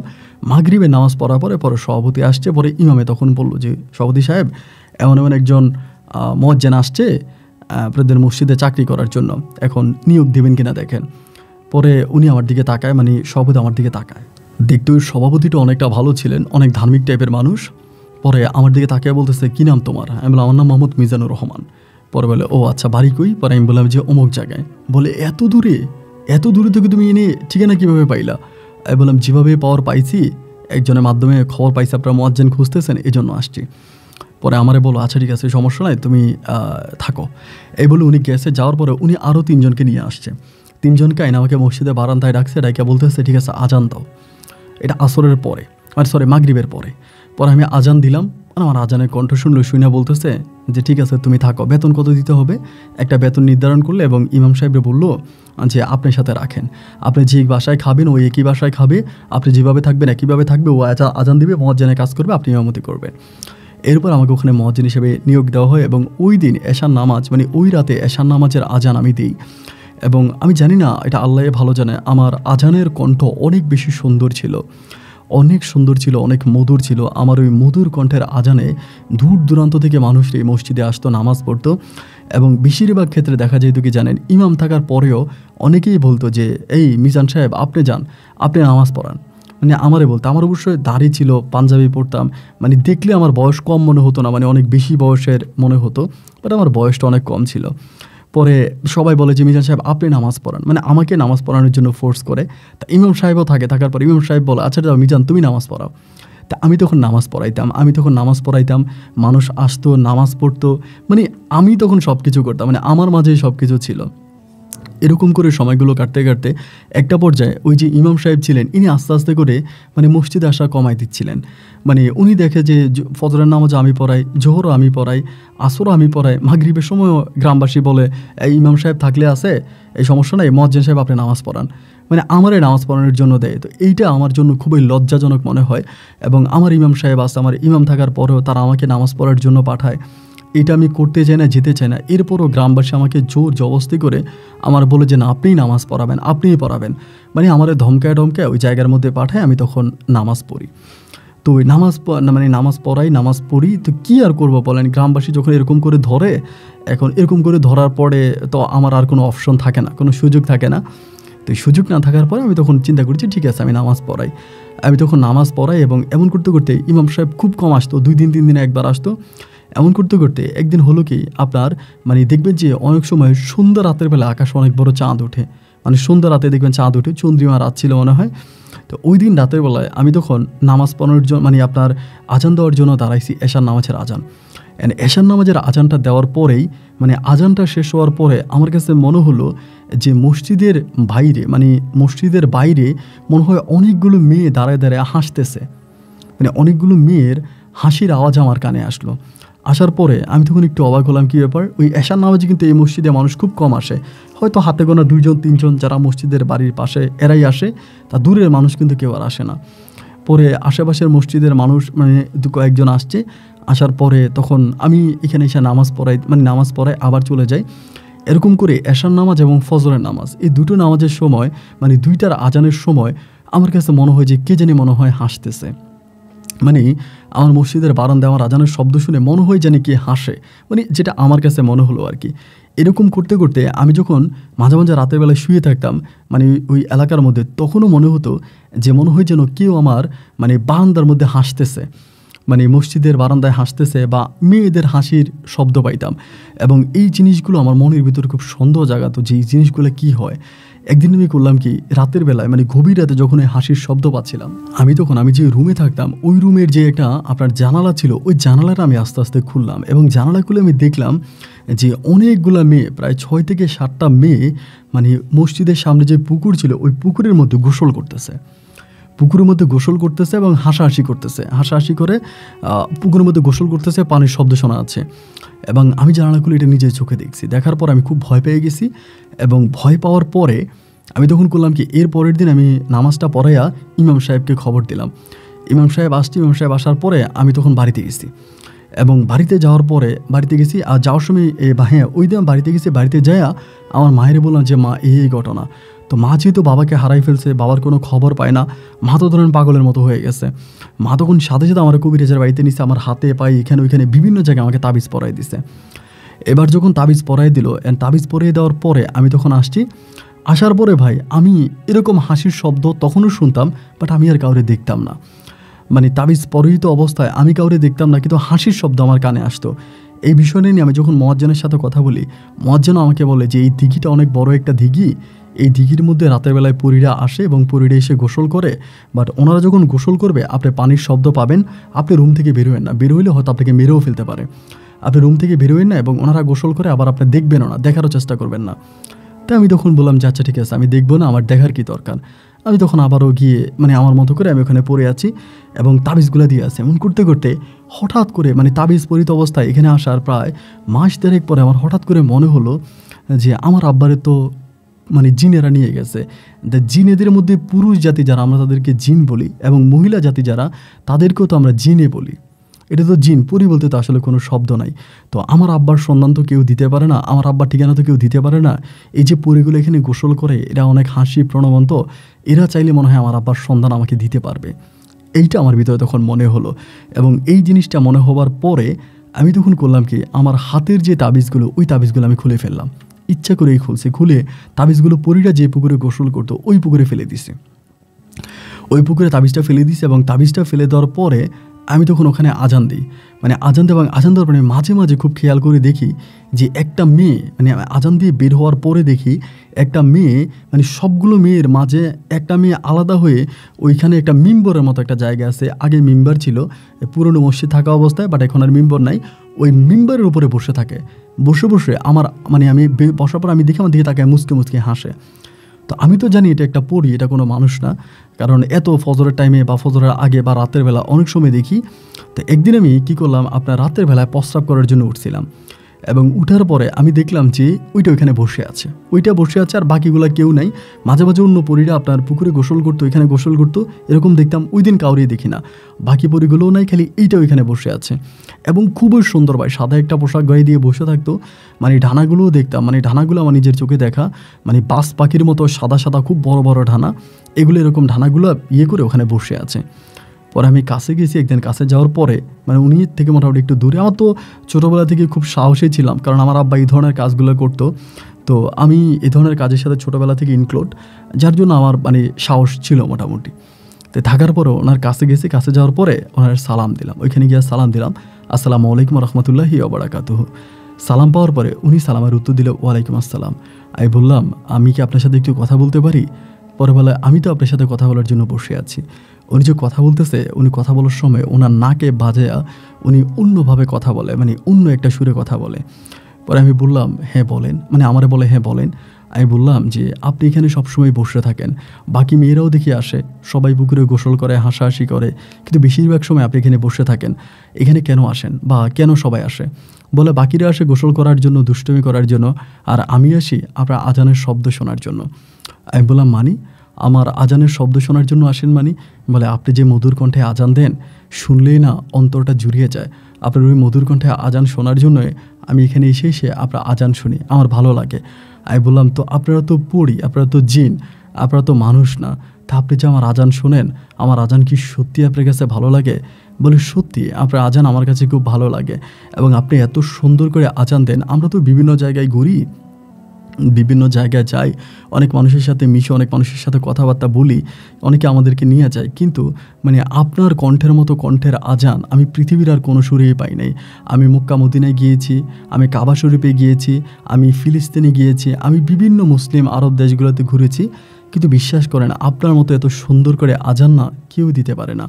আমি আপনার আজান শোনার জন্যই আসি। এমন করতে করতে আমারে বলতেছে, খাবেন? এমনি বলে। তাই আমি বললাম, কি? বলে, খাবার আছে। এই বলে সে কী গেলো, তার মানে পাশ থেকে একটা ব্যাগ আমার হাতে দিল, এবং ব্যাগের মধ্যে অনেকগুলো ফল ফ্রুট এবং অনেক খাবার। আমি বললাম, এই খাবারগুলো কোত্থেকে আনছেন? বলে, একজনে দিছে, আপনি খাবেন, গিয়া খেতে পারেন। তো আমি বললাম যে, আপনি কি সবসময় এখানে আসেন? বলে, হ্যাঁ আমি সবসময় আসি। মানে আপনার নাম কি? বলে, আমার নাম পরাশি। আমি বললাম, আপনার নাম পরাশি, আচ্ছা আমি কি আপনার সাথে সবসময় সেখানে কথা বলতে পারবো? বলে, হ্যাঁ আমি তো সবসময় আসি, কিন্তু আমার বান্ধবীরা থাকলে ওরা তো ঝামেলা করবে, আপনাকে দেখলে আপনার ক্ষতি করার চেষ্টা করবে। তা আমার বান্ধবীরা যেদিন থাকবে ওই দিন আমি আপনাকে দেখাই দিব, আমি ওই জায়গায় বসবো, মানে আরেকটা জায়গায় দেখা দিই নীরব, বলে আমি ওইখানে বসবো, আপনি ওইখানেই আমার সাথে কথা বললেন। আমি বললাম, আচ্ছা ঠিক আছে, সমস্যা নাই। এই বলে তার সাথে আমি ফজরের আগ পর্যন্ত কথা বলি, এবং কথা বলে আমি একটা সময় আমার রুমে চলে যাই, এবং আমার রুমে যাই, গিয়ে আমি আবার বের হয়ে আজান দিই। এবং এমন করতে করতে প্রায় প্রতি রাতেই আমি দেখতাম যে ওইখানে আসতো। আমি এশার নামাজ পড়ে আপনার খাওয়া দাওয়া করে শুইলে ও আসতো, এবং ও আসলেই না আমার ঘুমটা ভেঙে যেত। মানে ওর শরীরের একটা গ্রান ছিল, মানে শরীরের একটা গ্রান ছিল, এবং মিষ্টি ওই গ্রানটা শোনার পরেই মানে আমার মানে ঘুমটা ভেঙে যেত। মানে ওই গ্রানটাই যখন আমার নাকের কাছে আসতো, সাথে সাথে আমার ঘুমটা ভেঙে যেত, এবং আমি ওর কাছে চলে যেতাম, ওর পাশে বসতাম, কিন্তু সত্যি কথা বলতে কখনোই ওকে স্পর্শ করি নাই। ওর শরীরে কখনোই হাত দিই নাই, কিন্তু পাশে দাঁড়ায় কিন্তু ওর শরীরের মধ্যে পশম আছে, মানে সাদা সাদা পশম আছে একদম। আপনারা দেখবেন যে কবুতর, সাদা কবুতরের গায়ে যেরকম পশম থাকে না, এইরকম কবুতরের মতো সাদা পশম ওর গায়ের মধ্যে আছে, লোম ওর গায়ের মধ্যে আছে। আমি কিন্তু কখনো স্পর্শ করি না, বাট এগুলো দেখতাম, বাতাস আসলে এগুলো নড়তো, এরকম করে নড়তো আমি দেখতাম। এবং মুখমণ্ডলটা মানুষের মতোই ছিল, আমার সুন্দর করে আমার সাথে কথাবার্তা বলতো। এরকম করে সময়গুলো কাটতে কাটতে তার সাথে মোটামুটি আমার একটা মনের লেনাদেনা হয়ে যায়, যেটাকে আসলে প্রেম ভালোবাসা বলা চলে। মানে আমি তার প্রতি অনেকটা দুর্বল হয়ে পড়ি এবং একরকম তাকে আমি আমার ভিতর থেকে ভালোবেসে ফেলি, সোজা কথা যেটা। এবং তার সাথে এমন করে কথাবার্তা বলতে বলতে আমার একদিন হঠাৎ করে আমি তারে বলতেছি, আচ্ছা তোমরা তো জিন জাতি বা পরি, তা তুমি তো আমার মানে ভবিষ্যৎ মানে অতীত সব কিছু বলতে পারবা, তুমি কি আমার অতীত সম্বন্ধে সব কিছু জানো বা চাইলেই বলতে পারবা? ও বলে হ্যাঁ বলতে পারবো। আমি বলি তাহলে আমার অতীত তুমি বলো না কেন? বলে তোমার অতীত আমি কখনো চিন্তা করি নাই, কেন অতীত কি বলতে হবে? আমি বললাম ঠিক আছে তাইলে আমার অতীত বলো তো। ও তখন চোখটা বন্ধ করে থাকে, 1 মিনিট পরে চোখটা খুলছে, খুলে আমারে বলে বাপরে বাপ তোমার অতীত তো অনেক ভয়ঙ্কর, তোমার আব্বার জন্য তোমার কষ্ট হয়, এমনি আমারে বলতেছে। মানে আমি বলার আগে ও নিজেই আমারে বলতেছে। আমি বললাম কষ্ট হয় বলতে আমার কলিজাটা ফেটে যায়, আমার 2টা বোন ঘরে আছে, আমার আব্বার কথা মনে হলো ওরা অঝরে কান্না করে, আমার আব্বাকে আমরা অনেক মিস করি। ও বলে তোমার আব্বা তো মরে যায় নাই, তোমার আব্বা বেঁচে আছে। আমি বলে আমার আব্বা বেঁচে আছে, কোথায় আছে? বলে তোমার আব্বা একটা জিনদের মসজিদে নামাজ পড়ায়, ওই মসজিদে ইমামতি করে, জিনদের ওই মসজিদে নামাজ পড়ে, তবে এটা পৃথিবীতে না, পৃথিবী থেকে অনেক দূরে, ওইখানে কোনো মানুষজন, ওইটা জিনদের মসজিদ, ওই মসজিদে তোমার আব্বা ইমামতি করে। আমি বললাম আমার আব্বাকে কি আমাদের কাছে এনে দেওয়া যায় না? ও বলে যাবে কি না জানি না, আচ্ছা আমি তোমাকে কালকে জানাবো। এই বলার পর তখন চলে গেল। আমি একটু স্বস্তি পাইলাম যে সম্ভবত আমার আব্বাকে এনে দিতে পারবে, যে জন্য ওর সাথে আমার পরিচয়টা হওয়া। পরের দিনটা কেটে গেল, এরপরে রাতে একইভাবে আমি আবার ওইখানে গিয়ে তার জন্য অপেক্ষা করতেছিলাম, ও আবারও আসছে। তো ওই দিন ওর বান্ধবীরা খুব ঝামেলা করতেছে, একটু পর ওরা ডাকে, ও যায় আবার আসে। আমি তো এখানে বসে আছি এবং অনেকক্ষণ পর আয়সা বলতেছে তোমার আব্বাকে এনে দিতে পারবো না, তোমার আব্বা একটা অপরাধ করছে, এই অপরাধের শাস্তি পাবো, তোমার আব্বা ওইখানে আসে, তবে তোমার আব্বাকে তোমরা দেখতে পারবে, মৃত্যুর পরে লাশ পাওয়া। যদি তোমার আব্বা মারা যায় তাহলে তোমার আব্বা লাশ পাওয়া যাবে এবং লাশ তোমরা দেখতে পাবা, কিন্তু জীবিত অবস্থা তোমার আব্বারে তোমরা পাবা না। আমি তখন বলি পরাশি তোমাদের তো অনেক ক্ষমতা, তোমাদের অনেক পাওয়ার, তোমার ওই ক্ষমতা পাওয়ার দিয়ে কি আমার আব্বাকে আমাদের কাছে এনে দেওয়া যায় না? আমার বোনেরা কান্না করে, আমার মা কান্না করে। ও তখন বলে দেখো আমার বয়স তো অনেক কম, আমার বয়স অনেক কম, আমি তো আসলে অত কিছু বুঝি না, যারা তোমার আব্বাকে নিয়ে গেছে এরা কিন্তু মানে তোমার অনেক বয়স্ক, আমাদের মানে জিনদের মধ্যে যাদের বয়স 1500-2000 বছর হয়ে গেছে, এরকম বয়স্ক লোকেরা তোমার আব্বাকে নিয়ে গেছে। তা আমার বয়স তো অনেক কম, তো এত কম বয়সে আমি আসলে কিভাবে কি করবো আমি না বুঝতেছি না। তো ওর সাথে আমার সম্পর্কটা এরকম হয়ে যায় যে একদিন ও আমারে না দেখলে পাগল হয়ে যায়, মানে আমি না আসলে আমারে ডাকতে শুরু করে, ঘরের দরজা এসে আমাকে ডাকে, তারপর আমার সাথে দেখা করে, আমার সাথে কথা বলে, আমাকে অনেকটা ভালোবাসে, হ্যাঁ আমিও ওরা অনেকটা ভালোবাসি। মানে দুজনের মাঝে খুবই মধুর একটা প্রেমের সম্পর্ক। আমি সবসময় বলি ফরাসি তুমি আমার আব্বার আইনা দাও না। তো একদিন আমি বললাম যে আমি না আমার আব্বার একটু দেখতে চাই, তুই কি আমার আব্বার একটু দেখাইবা? ও বলে আচ্ছা ঠিক আছে আমি তোমাকে দেখাবো। পরে আমি দেখছি ও আমার এমনি, আমার চোখটা বন্ধ করলে আমার মুখের উপরেও এরকম ওর যে ঢানাটা আছে, ঢানাটা আমার মুখের উপর দিয়ে এভাবে দেয়, এবং দেওয়ার পরে আমি চোখটা বন্ধ করে আমার আব্বারে দেখতে পাই। মনে হয় যেন আসমানের মধ্যে একটা মসজিদ, আমার আব্বা ওই মসজিদে বসে বসে কোরআন শরীফ পড়তেছে। আমি এটা একেবারে স্বয়ন আমার 2 চোখে দেখি আমার আব্বা ওইখানে বসে কোরআন শরীফ পড়ে। এবং এত বছর পরে আব্বারে দেখার পরে আমি তখন কান্না করতে শুরু করি। তখন পরাশি আমারে বলে কান্না করতেছো কেন, কান্না করতেছো কেন? আমি তখন ওর মানে পায়ের কাছে চলে যাই, পায়ের কাছে গিয়ে একদম শুয়ে পড়ি, ওর কাছে সেজদা দিয়ে কান্না করে বলি পরাশি তুমি আমার আব্বার আইনা দাও, আমি জানি তুমি আমার আব্বারে চালিয়ে নিয়ে দিতে পারবা, তুমি আমার আব্বার এনে দাও, আমি তোমার কাছে অনুরোধ করে বলি পরাশি তুমি আমার আব্বারে এনে দাও। ও তোমার আমাকে বলে যে আমি তোমার আব্বাকে এনে দিব, তুমি আমার পাশে বসো, এখানে বসো, কান্না করো না।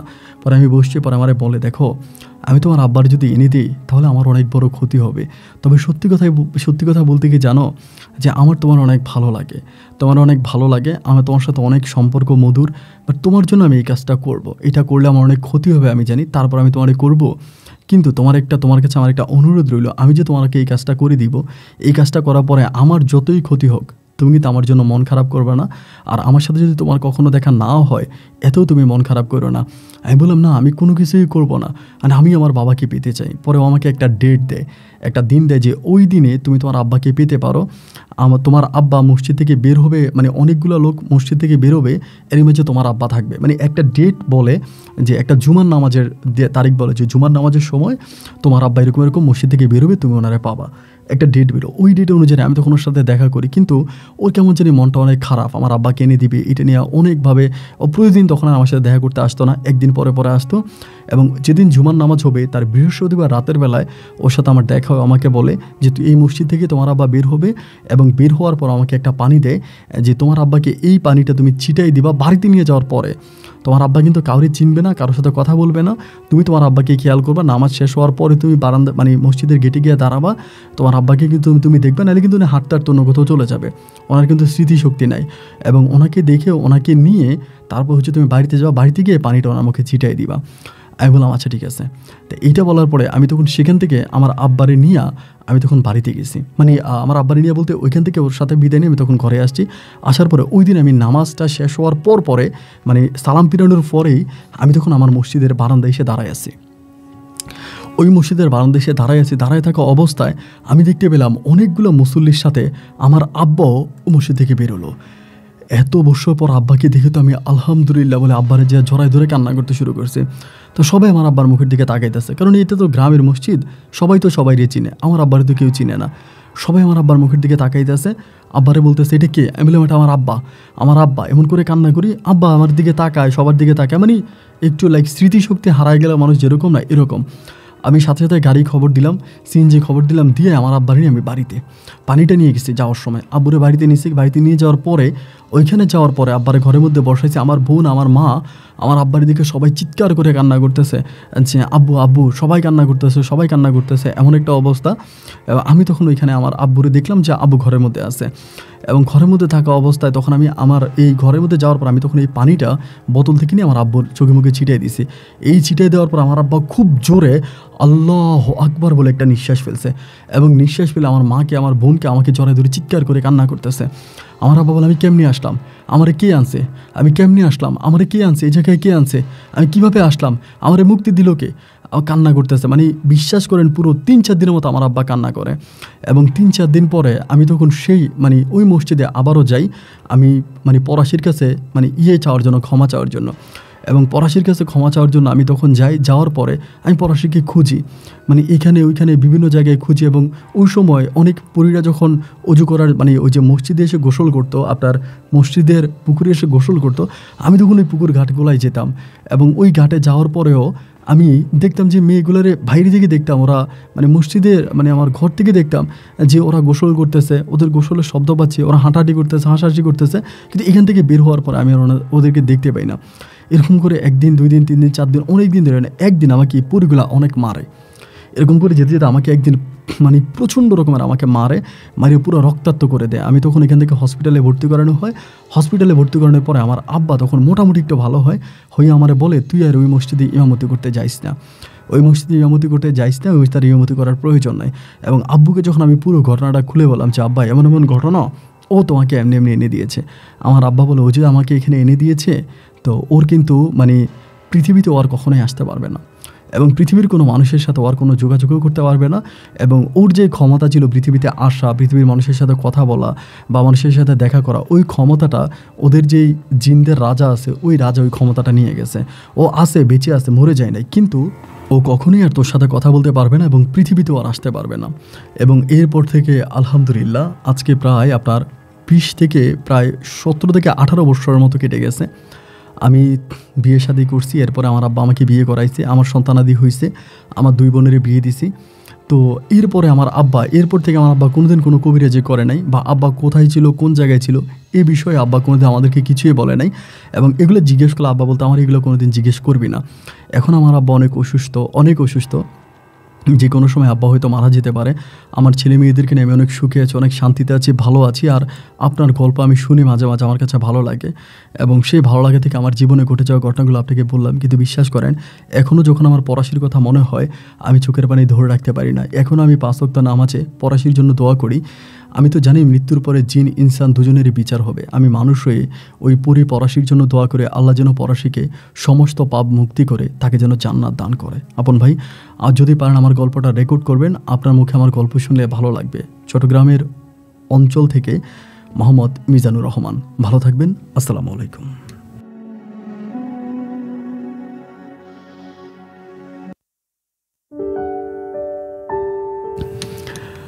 বন্ধুগণ, সবাইকে অনেক বেশি ধন্যবাদ পুরো গল্প জুড়ে আমার সাথে থাকার জন্য।